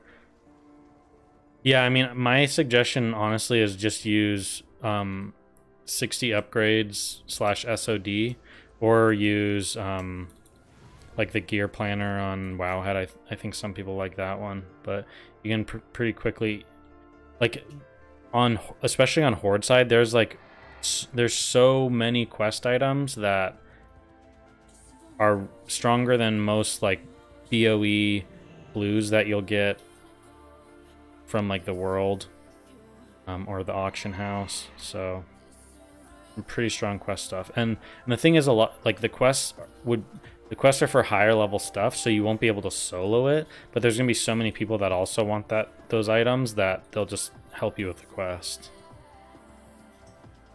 Okay, where is this guy? And we gotta worry about this paladin.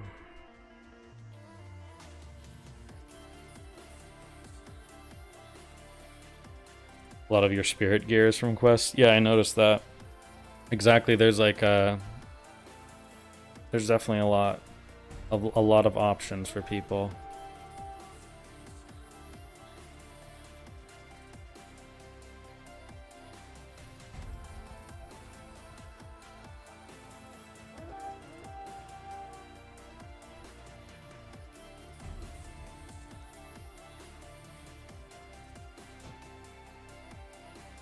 Here, you know what I'll do for you?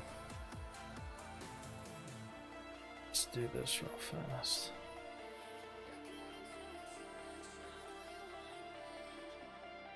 Browse.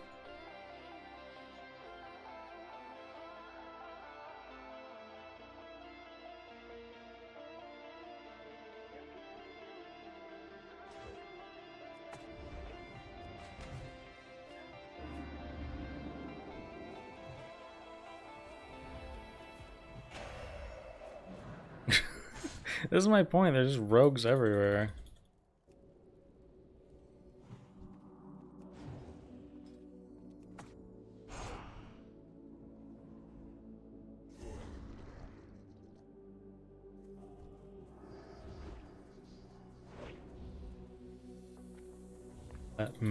Let me do it. Let me heartbeat break this, please.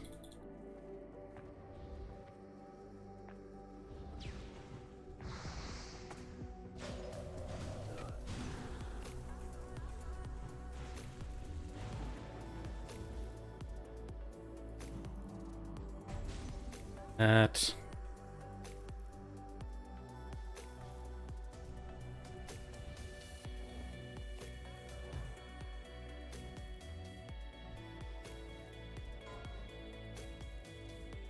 You need to stop talking about SOD. You're getting too hyped.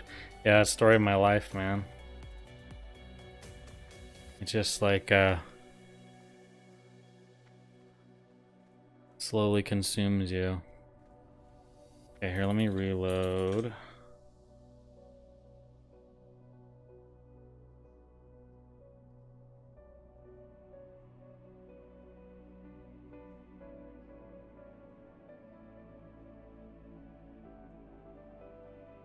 You lost sleep last night to the hype. And I constantly think about V10 enable those config.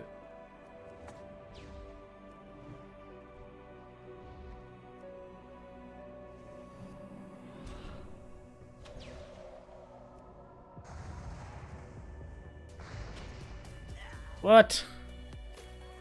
Ugh. I hate spell pushback. I realized the other day that the most annoying thing to go up against is someone who's just spamming you with Moonfire.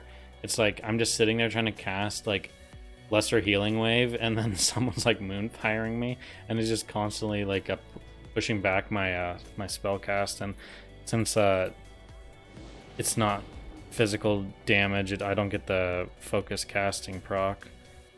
Super annoying. I like how everyone's just turtling because we're just.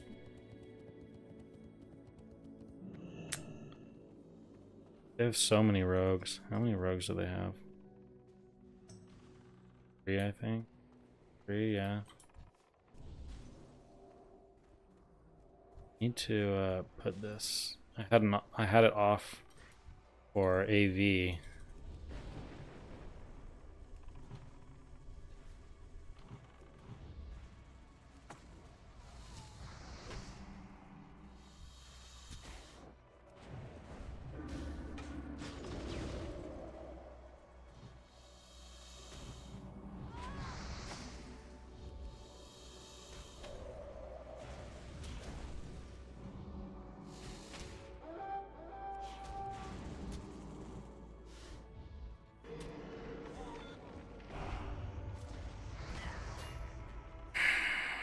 This game is going pretty poorly.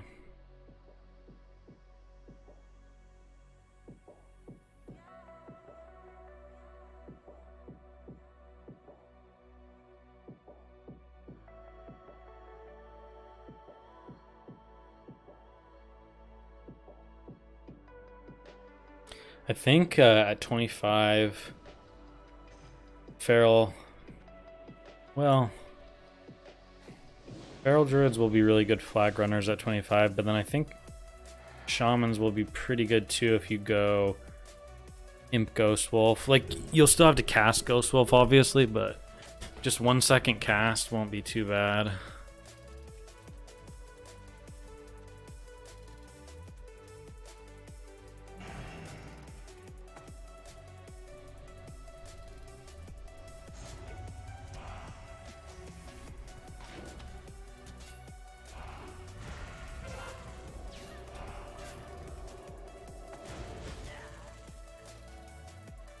I don't even know where my team is. Yeah, you get Cheetah at 30. It'll be a little bit, but yeah, no, I think Feral just because of the movement speed, and then also like being able to use Feral Charge. The only problem is like the only way you can do it to get Feral Charge is you end up losing. You can't get 5 out of 5, so there's only a 60% chance for you to get enough rage to use it when you enter bear form. So it's a bit of an issue. Guess we'll try and just go help this guy cross. All the rogues is probably kind of going to be a pain. Alright, yep. Speak of the rogues.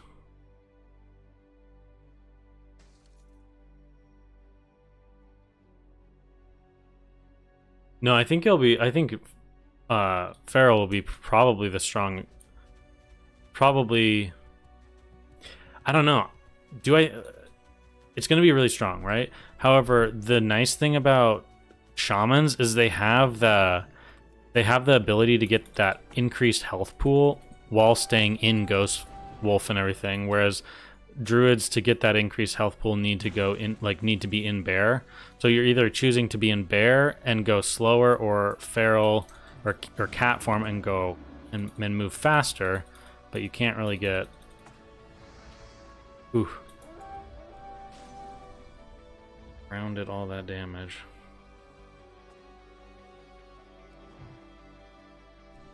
Yeah, I think they probably picked 25 for several reasons, to be honest. I think it's also a new meta, so someone pointed out that in the closed beta, we were at level 30 for a while, so that meta was kind of...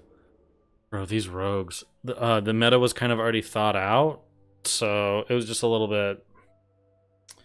25 would be kind of completely new and fresh for a lot of people.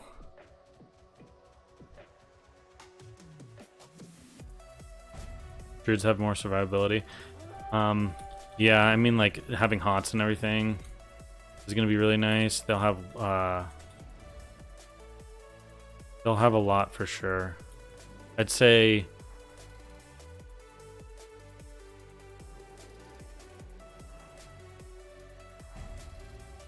Yeah, mages could be pretty good too. I'm trying to think.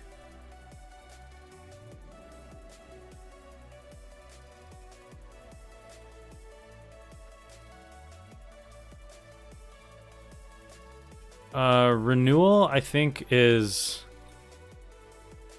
renewal is like, it's on the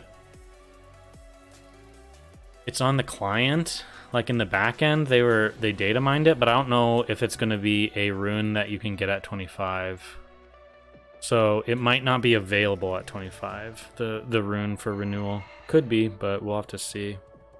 I mean, technically all the runes that we saw at BlizzCon, where they were testing stuff in BFD, like, those might not all be in the game too. We might not see every single one of them.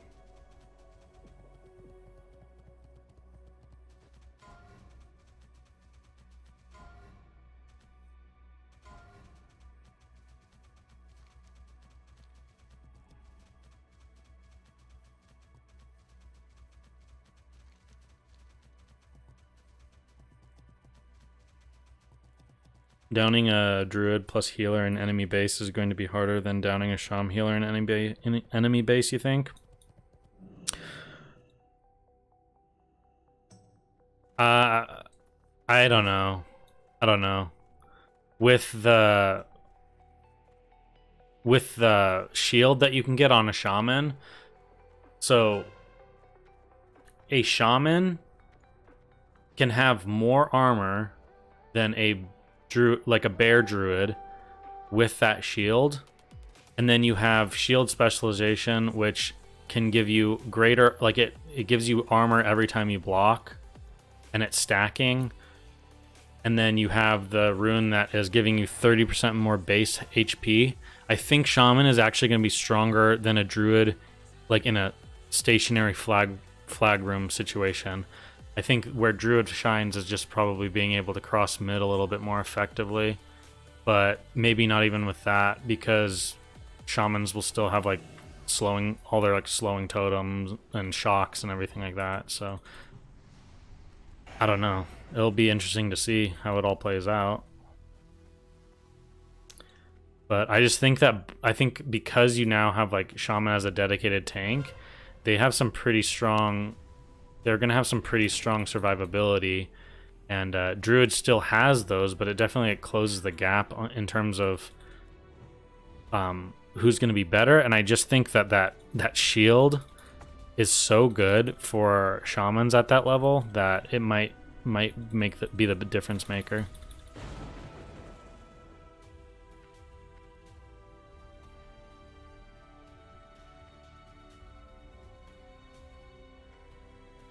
Yeah, mages are definitely going to get reamed by the new hunters.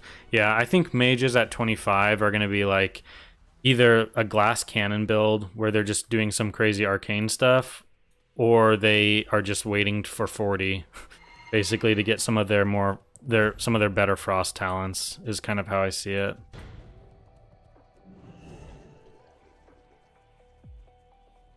I feel like I've been CC'd half this battleground with sheeps and saps.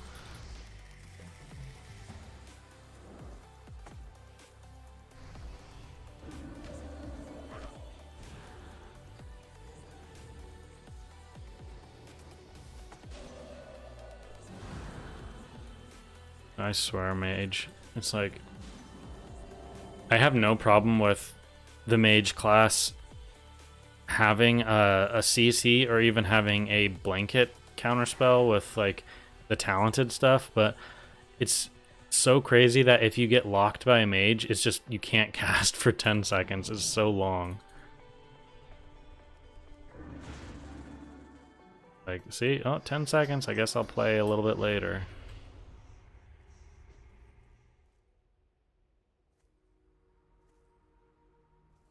Shamans can also get purged Ghost Wolf while crossing. True, that's a very good point. We'll have to. I mean, good thing Alliance won't have shamans, but they have priests. But it seems like not many people are playing priests for whatever reason.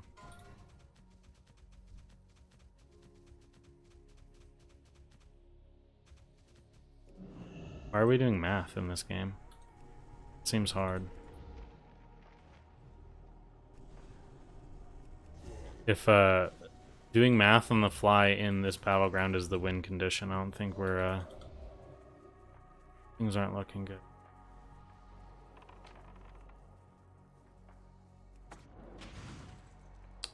Okay, let's just cut our losses and accept this death.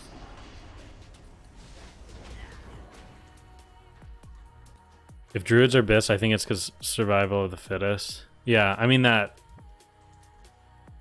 rune is crazy, but then also you have to realize, let's see.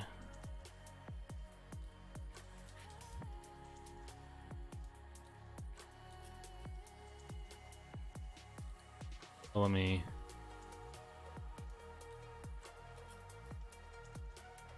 go to the window.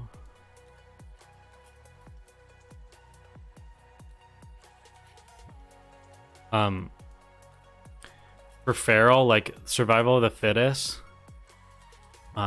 reduces your chance to be critically hit and reduces all damage taken by 10%. So that's great for just all forms, but then damage taken reduced by additional 10% while in bear. So if you really want the benefit from it, you have to be in bear, which in a sense is lowering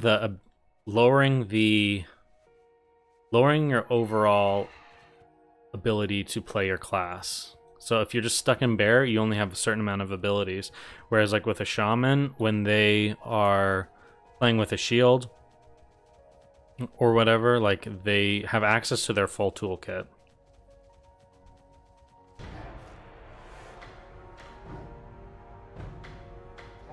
So that's one thing to think about. What do you need? Let's take a peek. let me show you what I'm talking about, guys, with this. So this is pretty much the BIS. This is pretty much BIS for... Move this over a little like that. So this is basically your BIS, right? For Feral. Like some of these pieces, good luck getting. Like Mantle of Thieves, I highly doubt any, like there might be 1 or 2 people that randomly get this. But I doubt it's going to be seen by many people. But then if we go, so I have no enchants or anything on this gear, right? And then if I'm in bear form and I go defense, I have 42% mitigation. Now if I go to this guy and I switch a few things, this is more or less the same kind of BIS list, and I have almost the same amount of MIT, and it's like, you know, it's just because this shield is so incredibly strong, like 90 or like 963 armor, and then your next best shield, like this would be your next best shield, and it's like 711. Like that's so much difference. Like this quest is going to be hard to do. You have to kill a level 40 elite, right? But it will be done, and it will be done by a lot of people. So it's, I don't know, it's crazy. It's crazy the some of the stuff you'll be able to access if you... And then here's what I'm talking about. So you get mana regen each time you block, but then this is the crazy part too. You get armor equal to 30% of your shield armor's value, and it stacks up to 5 times. So you can get 150% more armor. From your shield, not just like your whole gear, but from your shield. But your shield is the most OP thing that a shaman can have at 25, is my point. And so I think it's going to be really, really crazy. The one thing you run into is your block chance is not going to be super high at this level. So you probably will have like, when you have it up, it'll probably just be like 30, 60% maybe. I doubt you'll ever really see it stacking up to 5 times, but you also do get a little bit more block chance like from the shield, so that helps. And then this is like gain 30% increased health, so our HP pool is 1.2k, so you get 30% more. You're getting what, roughly like 400 more HP, which pretty big deal. Like that's, let's see, in bear form you'll have more health and 2% less armor. Yeah, you'll have more health, 2% less armor, and all of your abilities on shaman, whereas on druid you'll have less health, slightly more armor, but you're handicapped by, you will only have your bear abilities when you're in feral or in bear form. So just things to think about. It's not going to scale like that as you level. Like it's mainly at 25 because that shield is so ridiculous. Like the shield's so strong that's kind of why it is like that at 25. But I think eventually it won't be quite as one-sided in terms of like just a clear winner. Druids can also get Feral Charge and Skull Bash to create distance along with Survival of the Fittest. Totally agree, Tom. The only other problem you run into is that, so say you go down to get Feral Charge, right? Well, you need 5 Rage. So you go into Furor, but you can only go in 3 points, right? Or you could sacrifice Feline Swiftness, but the whole point of going this deep is so you can get Feline Swiftness. So you only have a 60% chance of generating that rage when you go into bear form. So you could get unlucky and not be able to bear charge. Or like obviously you can pop and rage, but it's not an instant thing like just swapping forms. So there's just several things. Like, don't get me wrong, guys, I'm playing Feral at 25 and I think it's going to be great fun in carrying flags in Warsong. and I think it'll do great in PvP, but I do think that there are some really big benefits to Shaman as well at 25.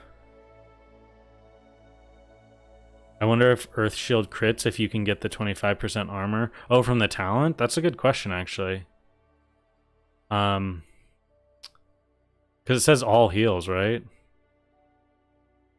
Yeah, it would make sense after getting a critical effect after one of your healing spells. It doesn't say anything about what type of healing spell, so I would assume so. That would be pretty strong too at like higher levels. But I think that's why I like Shaman's kit so much, is because you really have to make some choices. Like, for example, if you're playing Ellie Shaman, it's like, well, Lava Burst is so strong, and honestly at level 25 I don't think there's a way that you couldn't take this, just because your lightning bolts are so slow to cast that you kind of have to rely on this. But like later you might be like, well, Water Shield might be the way to go with some mana. But like with your, what are these, your legs, Shamanistic Rage is really nice and is good for mana regen. So it might come down to like thinking about, oh, Way of Earth in PvP, I have this, that, and the other thing, but then Shamanistic Rage, it's a little more situational. I can pop it right when I want it for the reduced damage. Or you'll think to yourself, like, oh, Earth Shield's better, or if I'm going to be doing a lot of damage, I might be doing Ancestral Guidance. I don't know, there's lots of different ways of playing Shaman, which is cool. All 4 leg options are good for all 3 specs. Yeah, I think I think it's going to be pretty crazy. I hear we might be getting low-level idols. Yeah, they showed some idols and some librams and some totems or whatever they're called for shamans, but there wasn't any physical item. It was just like names for things, so it could be technically for like later levels. Hopefully it's at 25. It would be cool if you could get them from like the PvP stuff, but we'll have to see. Also, I'm just waiting on this War Song game, guys. Not how you spell War Song. Interesting, there's one person in a War Song Gulch. So I think this game must have just ended. Yeah, so a game just ended. Hopefully I get into the next one. Would be nice if it was 25, because an empty slot until 50 is kind of eh. Yeah, it's like on in terms of looks and everything. I like it when you can feel like you filled everything out.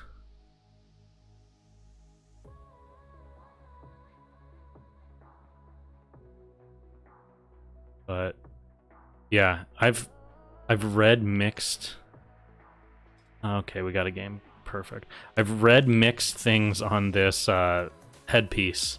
Like, it looks like it's about a 4 to 5% drop chance, but then people are like saying how they got it really early, or they were farming there forever and they never saw it, so they gave up. So that'll be kind of interesting to see if we can get lucky with that. I'm going to probably try and farm that for a little bit, depending on how many people are over there. Shami or Pally, who's more OP? At 25, I'm going to have to go with Shaman, just for overall. I think at level 25, Pally is going to do a lot of damage, though. But they will probably be able to get kited a little bit easier. Like, Shaman at least has like a more well-rounded toolkit. And they'll have more survivability. But Pallies are going to be something annoying. Like, a Pally running around with a Feral Druid to get Wind Fury, guys, is going to be... Like, if you're undecided and you have like if you're undecided on what you want to play, and you're undecided on what faction you want to play, and you have like 1 or 2 close buddies that you know would like want to play the game with you, play Feral Druid and Ret. I think it's going to be crazy strong in PvP, and probably a lot of fun because you have so many support abilities. Both of you both have off heals, you both have like ways of peeling for the other person, and then when you guys are both just doing damage and you're in cat form and he is just getting Wind Fury procs, it's gonna be some pretty crazy damage. Seems like a pretty stacked group on our side. I don't know about their side. Do they have his druid? I can't see because of the stupid battleground thing.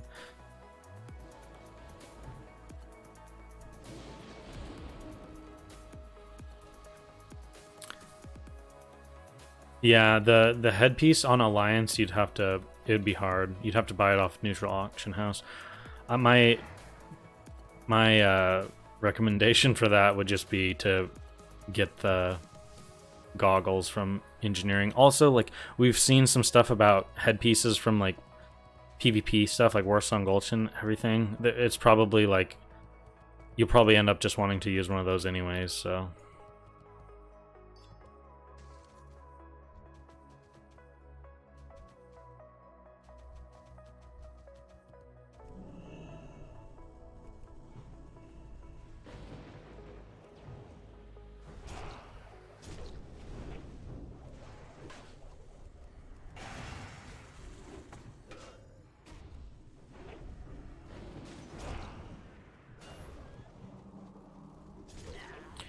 Eesh. I need to swap these out too. Better.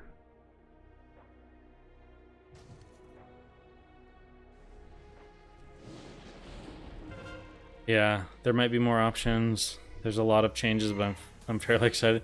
Yeah, that's kind of how I feel. Like, I'm getting more and more excited to play the game every day, and I want to play it really bad, but me saying that I want to play it is definitely not saying that it's going to be good. It could be a shit show, it could be a mess, it could be super imbalanced, it could not feel like Classic at all, but like, I'm just excited for something new to try, you know?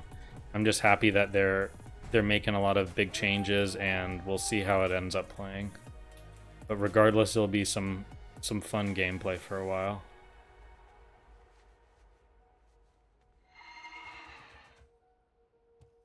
It'll be different, yeah. You can Skull Bash if you get unlucky on Feral Charge range to change to create distance. Yeah, what's the question though is what's the range on Feral Charge? I can't remember. Is Feral Charge I think Feral is like 20 yards if I remember. 20 yards, whereas Skull Bash is only 13, so.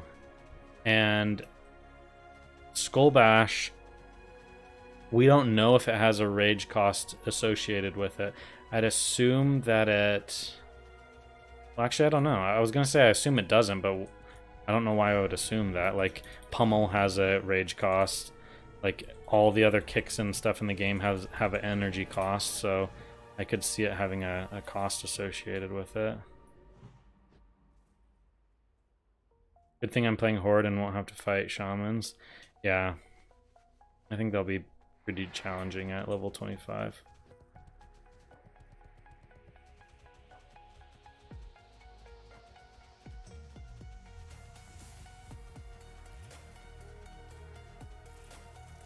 Where's he going?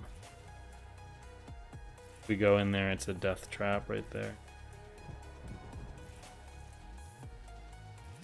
We do the old double back. No.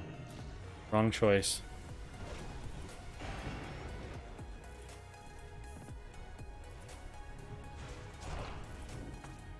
Shit! That was a wasted global. I should have just shocked him. He would have died with shock. That was dumb.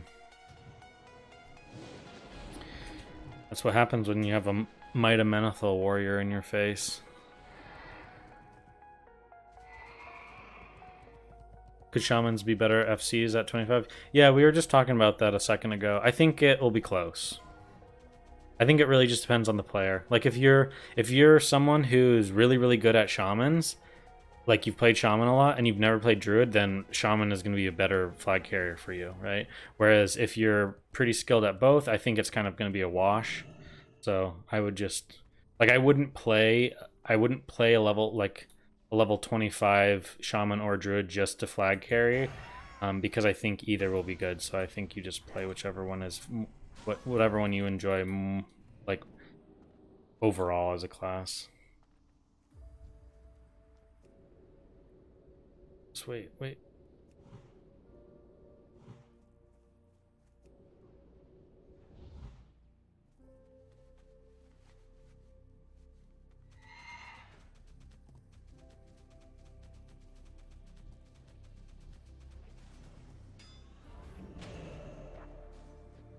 You know, she's gonna die from just dropping.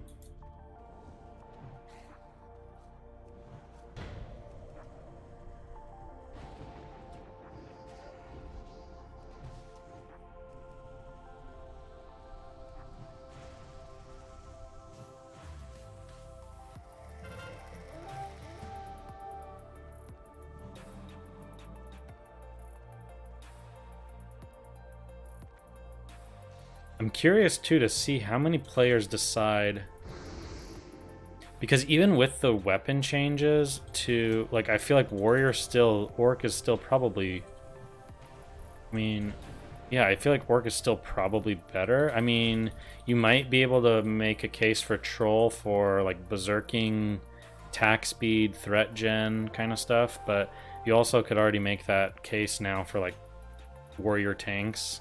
Some people like to be troll. Especially if you're gonna like go dagger or whatever. Yeah. Okay, alright. Okay, alright, I get it. I get it, you outplayed me. God damn it. Bye. Bro, you're breaking my computer.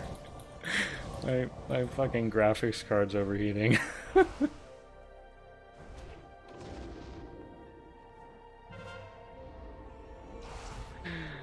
I hate you.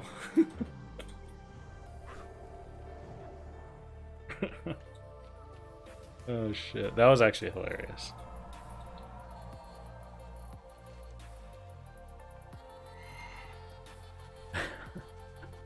Melee Hunter gonna be trash since they can't get melee AP from agility. I think they'll have some changes with that. You already see with like Aspect of the Lion giving you a bunch of a bunch of stats and stuff. Look at this guy. But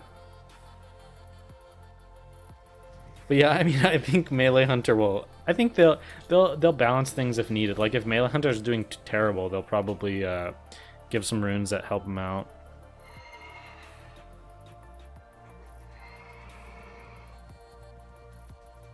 Underuse your tech to find EFC.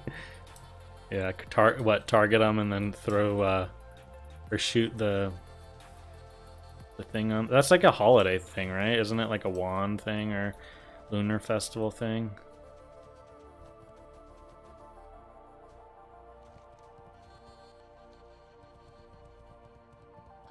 But yeah, the pet scaling stuff is really exciting for me. Like, so even if your DPS might not be like that amazing as a player, I feel like it's gonna, the pet alone will make up quite a bit of that gap that you used to see. Like, because pets just like as you like brand new 60, your pet felt pretty strong, right? Players, like people still even would play. People would even play BM still at 60 for a while. But then as you start getting gear, your pet just slowly becomes less and less a part of your damage, until it's like, it gets to the point where it's just not as, I don't know, it's not as important anymore in terms of your pet is like, you know, maybe 5%, 10% of your damage. No, I'm just throwing out numbers. I don't actually know the exact amount, but yeah, it just gets worse and worse. So the scaling stuff's going to be exciting. Yeah, exactly. Yeah, the pet stuff with it falling off so hard is frustrating because Hunter in later expansions, like pet mitigate, like, and still even with classic, it still matters, obviously, like keeping people in combat and whatnot. But it becomes such a big deal later in the game with like pet management and everything, whereas that's kind of taken away from you at level. This was a bad spot, but at level. Sorry, I'm horrible at like playing the game and talking at the same time. I don't know how people do it. At level 70 or whatever, your pet, obviously a huge part of the game, everything, but at 60 it's not really so much. Like you can go without your pet in a lot of situations. It's mainly just like in PvP, your pet is mainly just like keep people in combat, interrupt, like put spell pushback and everything. But besides that, it's not really doing a whole lot for you.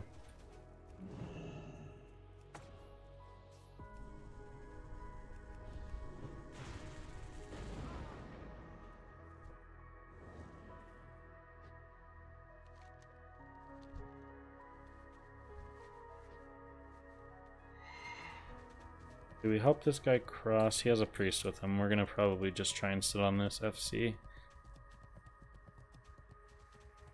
Even worse if the fights have AoE damage. Yeah, they don't have a very big health pool. Any thoughts on Rogue and SOD? I mean, I don't think Rogue's gonna be bad. Like Rogue's so strong already in Classic, and I don't really think they're getting. I don't think they're gonna get any worse, if that makes sense. I think it seems like they're gonna get a little bit more utility stuff to deal with players that now have more like gap closers and whatnot, and then their damage probably still will be insane. I feel like a lot of people ask me about my thoughts on this class or that class, and it's just hard to give a real honest answer because we won't really know at this point.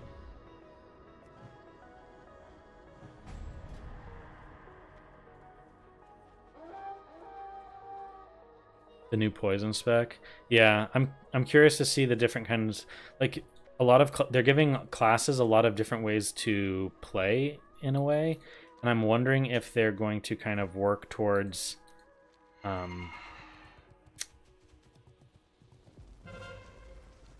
guy go.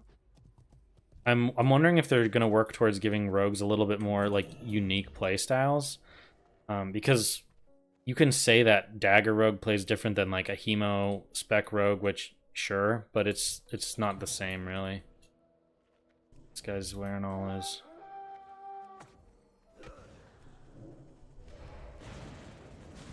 Your frost resist does nothing to me, mere mortal.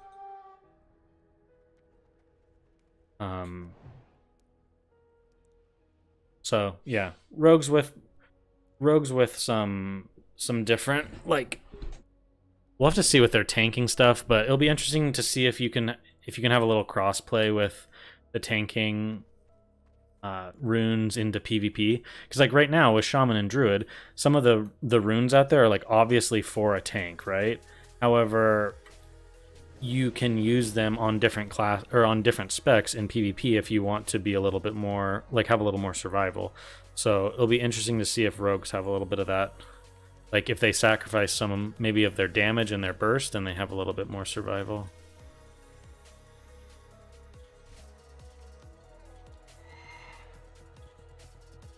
Yeah, the Druid tank rune for sure is going to be nice in PvP.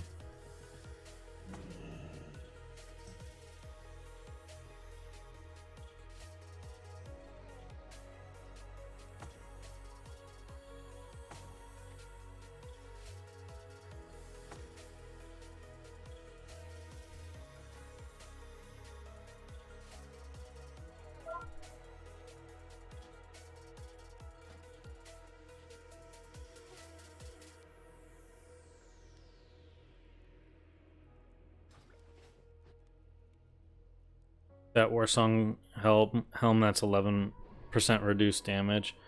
Or 11% reduced chance to be crit. Yeah, I know. There's several classes out there that are gonna have some pretty big, like some pretty beefy abilities in terms of mitigation. So we'll just have to see how it all works. It could just be like a janky, like really imbalanced season for PvP, and I don't really think that's necessarily a bad thing.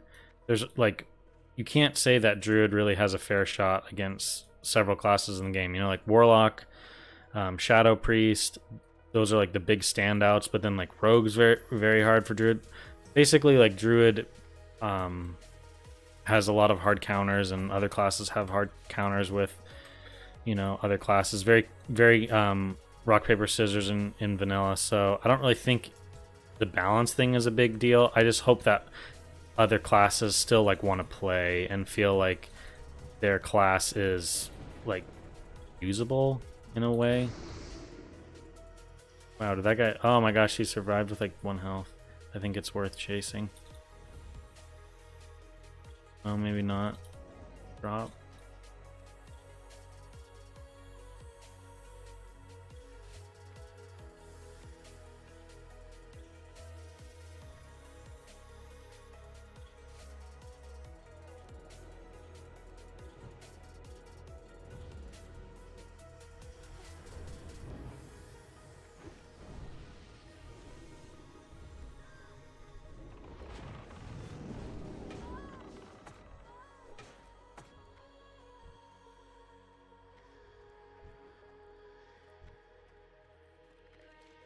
Okay. He might...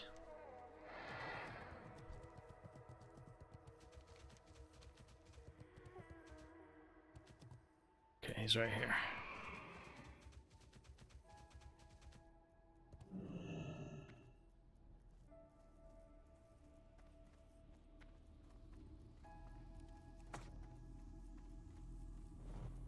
You always beat rogues and locks?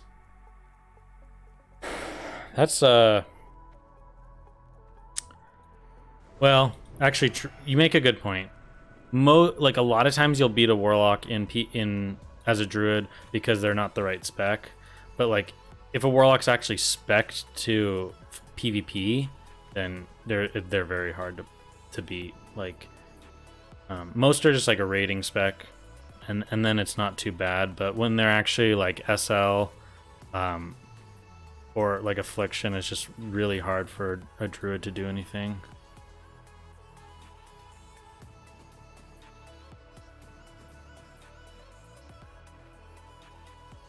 You went blacksmith for the trinket while ranking. Yeah, that will definitely help even the playing field a little bit, just because that's like your only option to try and deal with stuff.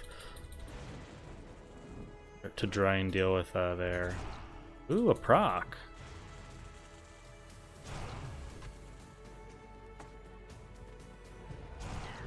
Ooh, a potion.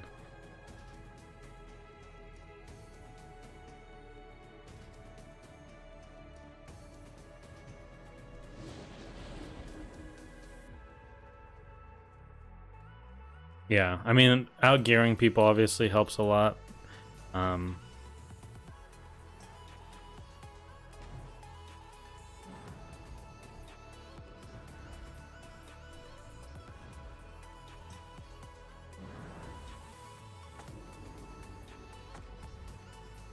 How's this guy not dead? I'm actually not gonna go for him. He's...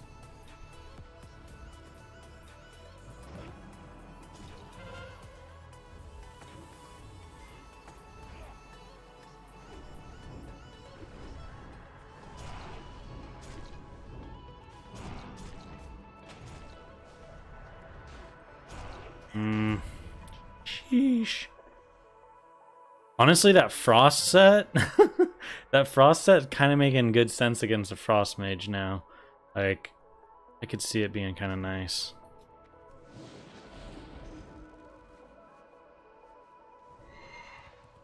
Yeah, I mean, like, you should lose. You definitely should lose to a lock that knows what he's doing. But there's a pretty big difference between like someone who knows what they're doing and then just like a random player.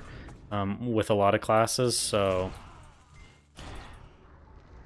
for example, like I win like a lot of times in a 1v1 situation, just like out in the world. I win almost like every fight on my druid back at 60. Like a 1v1 where it's just out in the world, I normally always would win. But then if the person was like, you'd come across those people that were just like obviously pretty good at the game, and then that's when you start running into a lot of the issues. The people that kind of know what they're doing against druids is a big one, because a lot of druid gameplay is just more about outsmarting them in terms of what you're doing, and once someone kind of clues into all those things and knows the counterplays to them, they can shut a druid down pretty well. That's why, like, what is this guy doing? That's why you have a lot of people too that are like, when they hit 60, it's like they go in and rank in AV, and then they actually go out and do some PvP in the world after they have all their gear, and it's like rank doesn't really matter in this game anymore because of AV ranking, because just pretty much how you get better is practicing against different players in different situations, and then once you kind of learn how to play against those certain people, you can get kind of get the fights down. That's why WoW is a lot of just like rock paper scissors. Like, oh, if someone uses this ability, I'm going to use this ability to counter it. Then it's just kind of like who has the most counters and who has the most answers for those counters.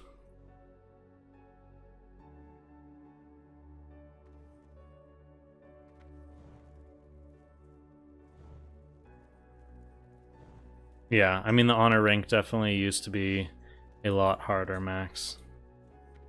With how things are now, it's definitely different.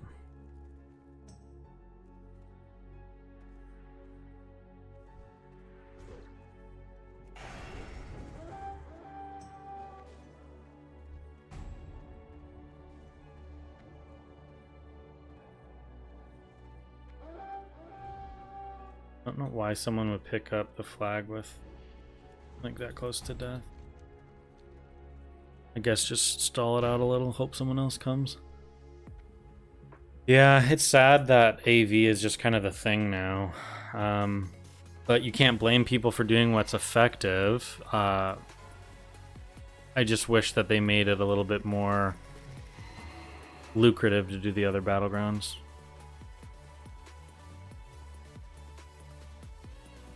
Yeah, Tom, exactly. Reaction, abilities, and CDs used, knowledge of classic WoW and positioning. Yeah, I think that's the thing that's kind of interesting about all the stuff with Season of Discovery is the first few weeks at level 25 is just going to be trying to figure out like who's super strong, what abilities do I actually have to worry about and like watch out for, and what abilities are just kind of like whatever.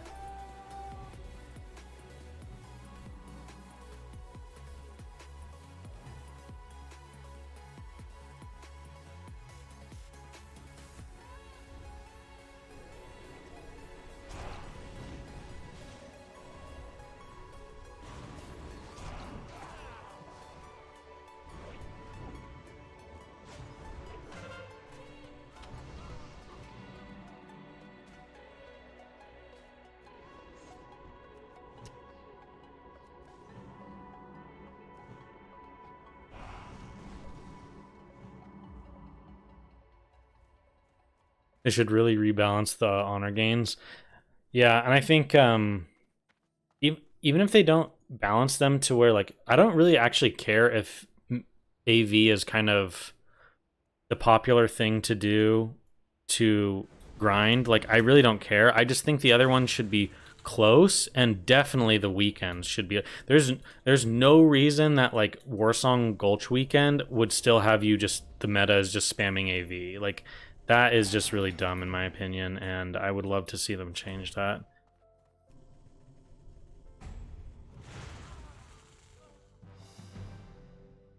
Your server was really horde-sided at the start, so pre-Warsong Gulch, it was just ganking stragglers from raids. Yeah, I know the faction. It's funny how like it's funny how things just kind of naturally start to happen in the game just based off of like population and what's going on. So like if Horde, for example, in Classic for me, like 2019 Classic, Horde had much longer queues. Like for example, we would have to sit in queue for between 15 to 20 minutes. And Alliance got almost instant queues. So then the Horde would go out and gank the Alliance, and then that caused more and more Alliance to get irritated and leave the server, thus making it worse and worse. And so, or people just stopped playing or stopped PvPing, and so the problem grew. And then you see the same thing happening now, whereas on Era servers where I'm playing now, you have Alliance that go out and gank because they need to get their honor, and Horde have instant queues and Alliance have long queues. So kind of tends to be that way, and you can't blame people for doing that. Just trying to make things efficient. That's what I'm kind of curious about, how they're going to do the Ashenvale stuff, because I'm worried that a lot of people are just literally doing the Ashenvale PvP to just like get their rep, get their rewards, and people are going to take what could be a really fun battlegrounds and they're just going to do kind of the AV method where they just do whatever is like the quickest, most efficient thing. Shit, what do I want to do? I thought about lipping, but it's not worth it. That's one of my frustrations with playing a shaman in Classic, is like shaman is tons and tons of fun, but one of the classes that is the most irritating to play against is warrior, and that's like the most popular class to play. So it's like you're always going up against warriors. Actually, the funny thing is warriors are super annoying, and then mages are super annoying, and that's like pretty much the common thing to have to deal with.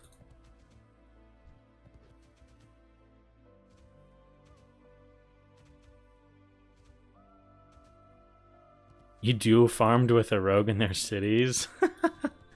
Dude, that's the way to do it. That would be a lot of fun too, actually. I was in a 10-man raid in Ironforge on your server. Sat in a room. Yeah. Just have them funnel in.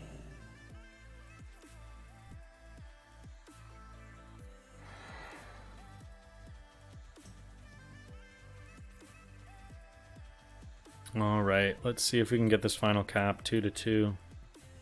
Close game. I feel like I've kind of just been running around doing whatever, so let's focus up a little bit.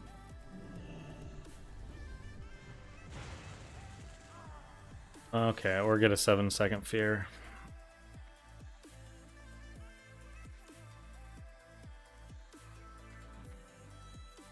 Yeah, 50 or 60 minutes, that's brutal, man. That's really brutal.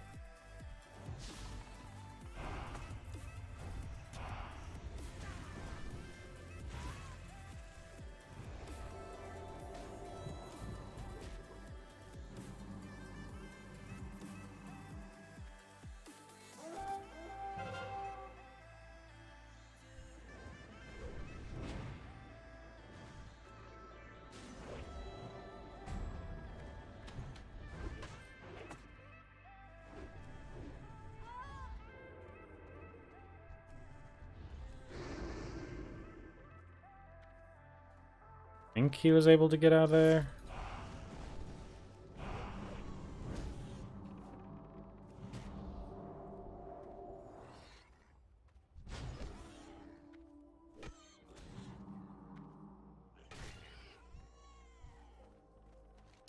Yeah, he's gone.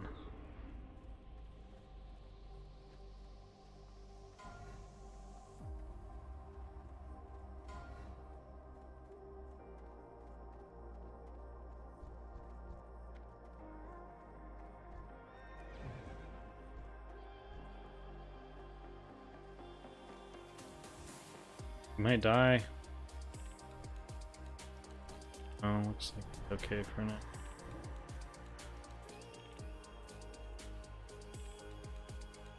I can mount, maybe?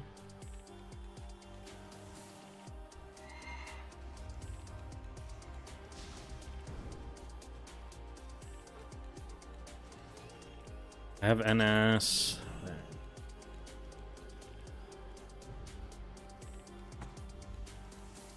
Grounding down in case they try and trap me. Use pot here. I don't really want to waste mana on that. I can get other people to peel for him, maybe. I don't know. Like the whole I don't even know where our team is. I guess trying to kill them, yeah.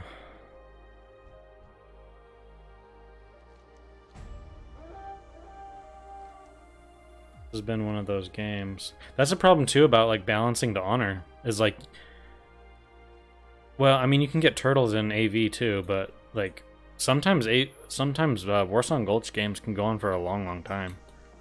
The only game that's really like has a good definite end is AB. I guess unless no one caps anything, but beyond that it's like someone's gonna win within a certain amount of time. Can't believe that we weren't able to get that across with all those people.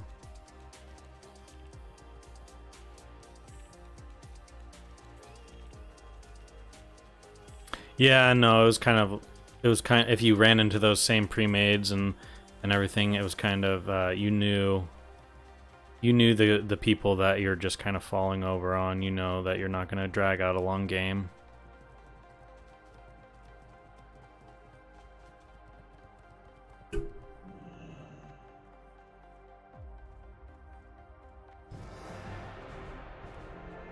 Damn, that sucks. Well, that's a good game though, I guess. Let's try and get... Oh, there's two now. Two going. We'll try and get a one win before we get off. I'm gonna have to go soon. My wife gets home soon from work. Yeah, there's a huge problem with... there's a huge problem when a pre-made Warsong Gulch during Warsong Gulch weekend barely competes with solo QAV. Yeah, exactly.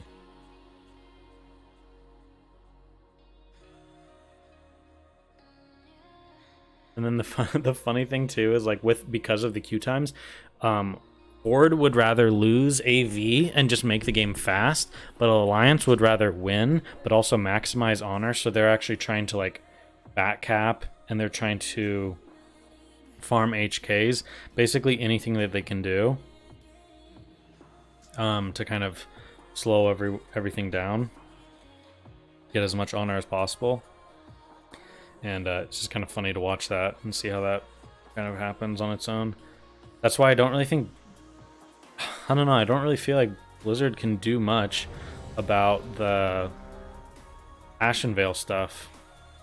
Like, regardless of how they've designed it, I think most people are going to look for... Especially if you get a win, if you get a buff from winning Ashenvale, a world buff...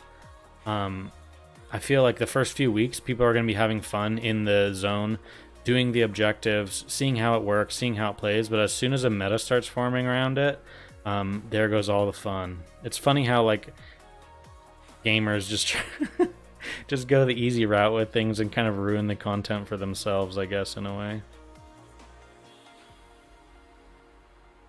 Sounds like Horde and Alliance swap positions compared to my server. Yeah, I mean 2019 it was completely opposite. I remember we would intercept the Alliance in AV if we were doing AV, and just farm them at Stonehearth, not cap the flag, just farm them for honor for a while. So yeah, it was like exactly the opposite.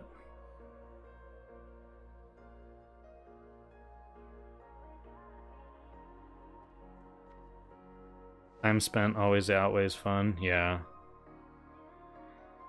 But it's interesting because, like, so if I have a character, let's say, that's why I really enjoyed doing, like, Twink content. I think people are always like, oh, you have a level 29 or you have a level 19 or 29 Twink because you like to destroy other characters that are leveling up and have crappy gear. No, I actually think the best games are when it's like Twinks versus Twinks. So it's like 25 best in slot characters that are at level 29, doing PvP with those people, it's always fun because there's no reward, there's nothing that they're trying to do outside of just have fun.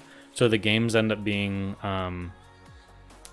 competitive and exciting, and that's also kind of why I like Warsong in this version of the game right now, because almost every single person who's ranking is in AV. So the majority of people in Warsong are geared, and they're doing the game because they enjoy it. Like we have like one person that's under geared. Everyone else, like this guy's under geared, but everyone else in this game is like highly geared and are here for the fun of it.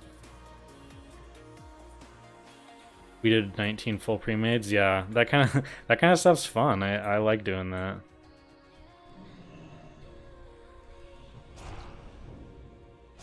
This Boomkin here was in the game the other day. He loves to spam that Moonfire.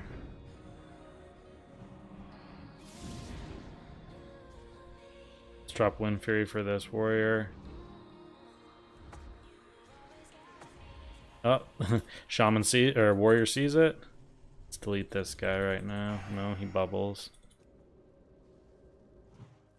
Throw out a few heals, big NS. Guy a little more. He's getting chunked from a warlock in the back. Not much we can do. Is this a pre-made or just... No, not really. They're just like very much stomped us for sure.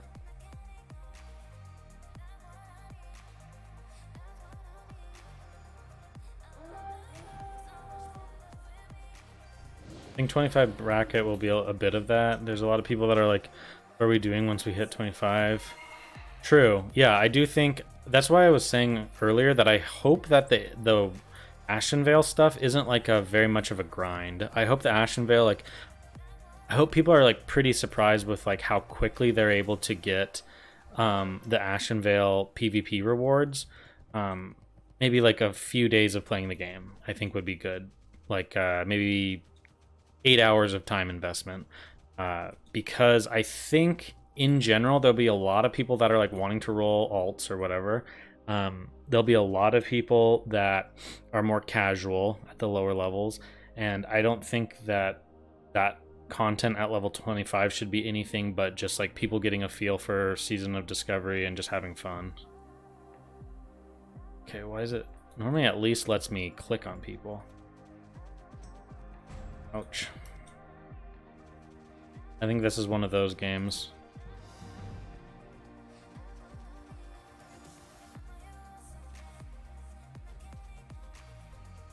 Is there 2 Warsong Gulches going on? One had ended or something.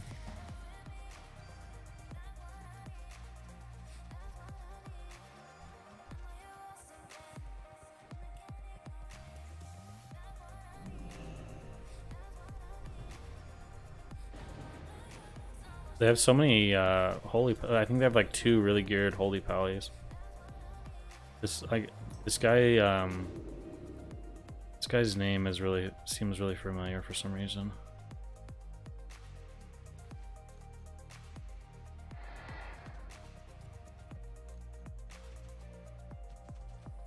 Oh, interesting. The Ashenvale thing you think will be more like Wintergrasp, won't be running 24/7. That makes sense, I guess. Encourages people to kind of show up at a specific time or whatever. Yeah, that makes sense. And then obviously it gives it time for like the zone to like reset.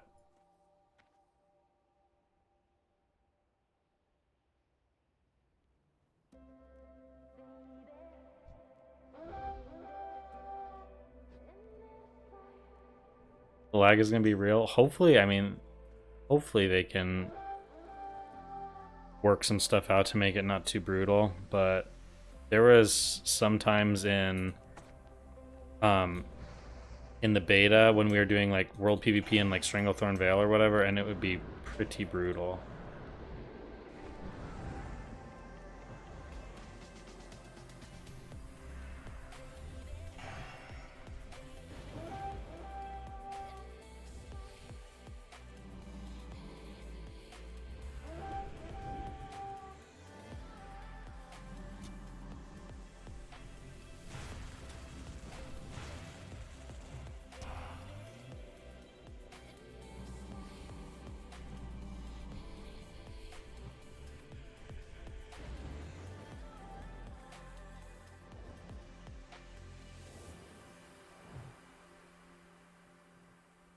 Thought I could jump up right here.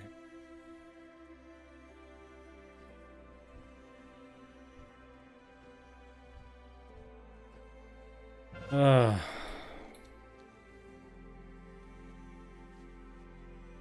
are a lot of people that are going to be tourists. Yeah, I see. I feel that 25 will just kind of be the phase for people to kind of come in, see how it is, play around, play some of the classes, and then like maybe they'll come back at the announcement of the next phase coming. But I bet there's like pretty big fall off, and I think that's pretty common. Like I'm sure, like probably one of the biggest fall offs. I don't know because I don't play on the servers, but I imagine that the hardcore servers were like a huge fall off because it's like, what do you really? There's not much gameplay for hardcore. It's like you try and level for a little bit, but you're not going to go around and like take much risk. So there's like no PvP. There's no. I don't know. A lot of the I didn't play hardcore because a lot of the things that I enjoy in the game you can't really do. Like I like going out and trying to solo hard content or see what I can do in different dungeons. That stuff's pretty hard to do in hardcore. That's one thing I'm excited to do at level 25 is see what kind of weird builds you can do for like PvE and soloing things. I'm sure people will be able to if they don't touch SFK, I'm sure people will solo SFK with certain builds.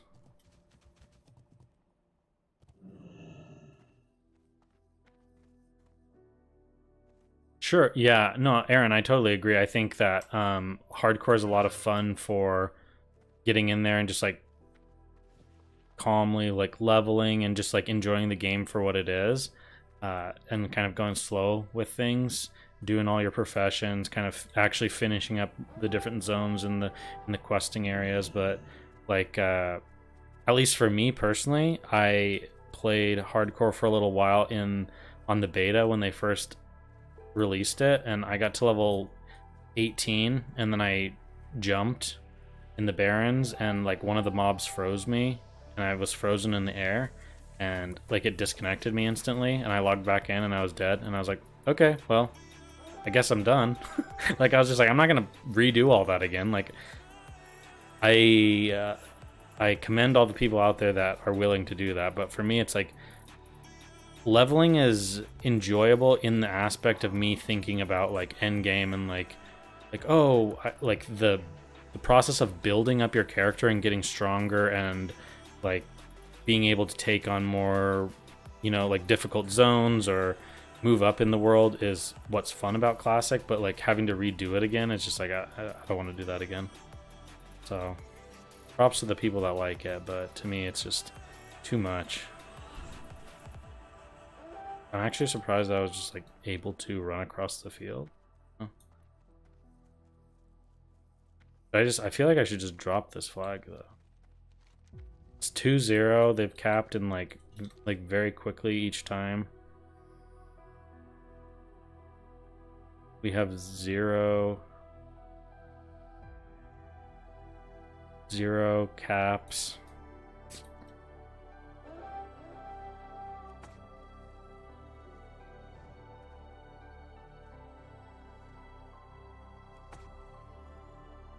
Yeah, the CCDC bug. Yeah, I know. And then I posted something about it on the forums, and I think it was Agrand or something like responded and was like, "Yeah, we know about that. Sorry." Like I was like, yeah, it's a beta, so I'm not too upset. and like what else was I really gonna do? But I was just like, okay, well, I guess I'll be done. I don't really want to do any more, especially because it's the beta. And then by the time like it was about to launch and everything, I'd been playing Classic Era and was having fun with that, so I was just like, man, I'm not gonna go over there. Or holes in the train. Yeah, I saw a few people like, yeah, just dying from like, I saw the one of like some warrior and at like level 50 something in Sunken Temple, just dying from like falling through the floor. I was like, oh, that's rough. And then it turns out like he was like I don't know, not the greatest of guys. It seemed like he was just like raging at everyone. I don't know. Plus, I feel like hardcore in some aspects brings out like bad community stuff, because you're like very judgy about people that are going to be in your groups. Whereas like before, if you have like a newbie or like a crappy player in your Wailing Caverns, it's like whatever. But with hardcore, it's like that person could get you killed. So a lot of people are a lot more picky with who they invite to groups, and it can make like doing content a little bit more challenging, which I get it. That's why some people say like the solo self-found modes and not actually dealing with that kind of stuff. But I don't know. It's just it's definitely had some weirdness to it in terms of like why is that like a good way of playing? Did I just do this little boop? Can I not drop the flag while I'm silenced? I felt like I right-clicked off of it. I think that's the game pretty much. I don't... Oh, actually, they got the flag back. Yeah, you get really judgy because it really matters. Yeah, exactly. Like, I'd rather not have to make it a big deal, but like if it's gonna be like if I'm in hardcore and I'm at level 45 and I'm doing ZF or something and I'm worried that I'm gonna die, like of course I'm gonna be picky with who I have. Whereas like in normal WoW, it's like I might take someone who's a little under geared or is not really the right class or whatever. I'll just be like, whatever, let's just do this run. So I don't know. It has like some weird, like the hardcore stuff has weird like anti-MMO things in it, which I think hardcore is like a good streaming game, right? It's like people like watching others take that risk. They like to watch the drama behind it. They like seeing they like to see the death clips. They like the entertainment value of it. But when it comes to actually playing it themselves, like as an average player, I think a lot of people are just like, I'd rather just watch the death clips and not be a part of the death clips. Yeah. In 2019, I was fully geared, but I would just tank dungeons for fun to help people gear up. Yeah, exactly. Don't worry, dude. I'm not trying to end this or drag this game out.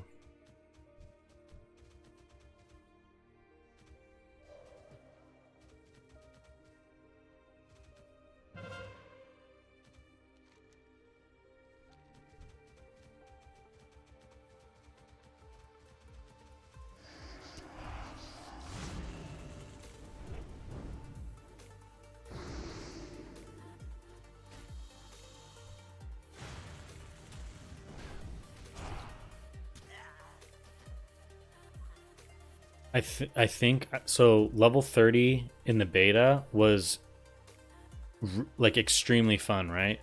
But I'm concerned that a lot of the stuff in the beta, it felt like streamers doing cool content because they were on stream, if that makes sense. Like World PvP was always a lot of fun. There was tons of stuff happening in STV, but I feel like it was always around certain streamers. So I don't really know how that's going to play out with 25. I have a feeling that people are going to be into, trying new things and just having fun. That's my hope and everything. But I guess we'll just have to kind of wait and see.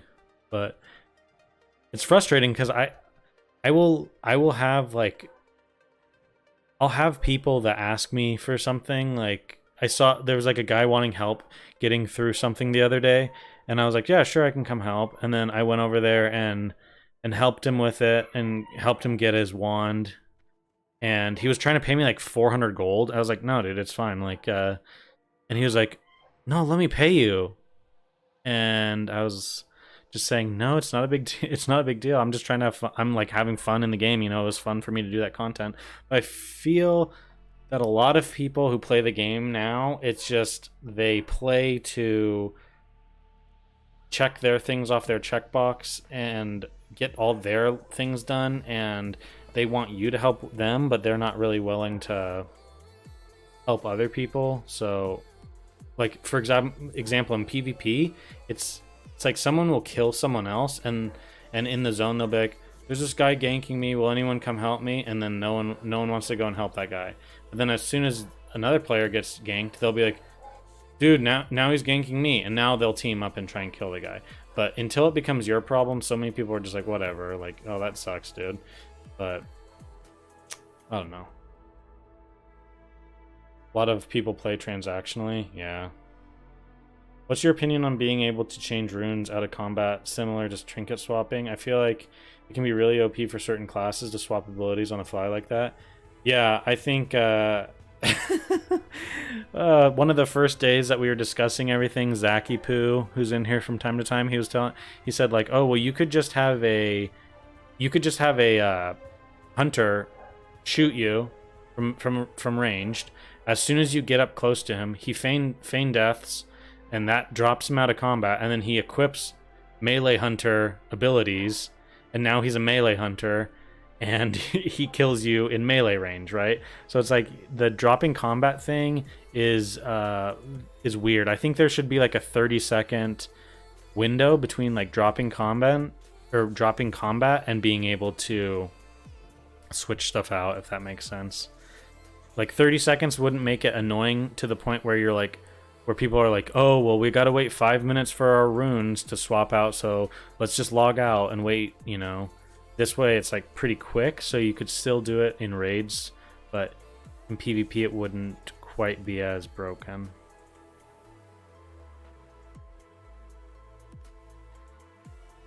You'd rather have it be tied to talents when you go back to a trainer? I mean, like, I kind of like being able to do it situationally for different things. That's cool. But yeah, I think there's got to be some kind of middle ground on things. I don't know how they'll end up doing it. Just add a casting time to the rune swap so you can't change runes easily in PvP.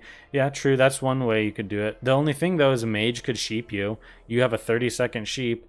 They drop combat like 5-6 seconds in, and then and then they're just casting their runes in your face as you sit there as a sheep. So there still will be ways around it if they have like a casting time or whatever. But again, like we said, Classic's not always fair. So mages already now can like reset fights and everything and eat and drink to full. So it's not that much different. I'd rather the runes stay swappable for a PvE from a PvE perspective. Yeah, I think overall that'll probably be the better choice for everything. Okay, guys. Well, my wife just got home, so I'm going to take off and go eat some dinner. I will be back tomorrow for a stream. Like I said, we're streaming every day for the next... Well, it's already down to 19 days, so 19 more days. Then SOD's here, and we'll get to stream ourselves playing SOD. So anyways, thanks for hanging out. Thanks for chatting. And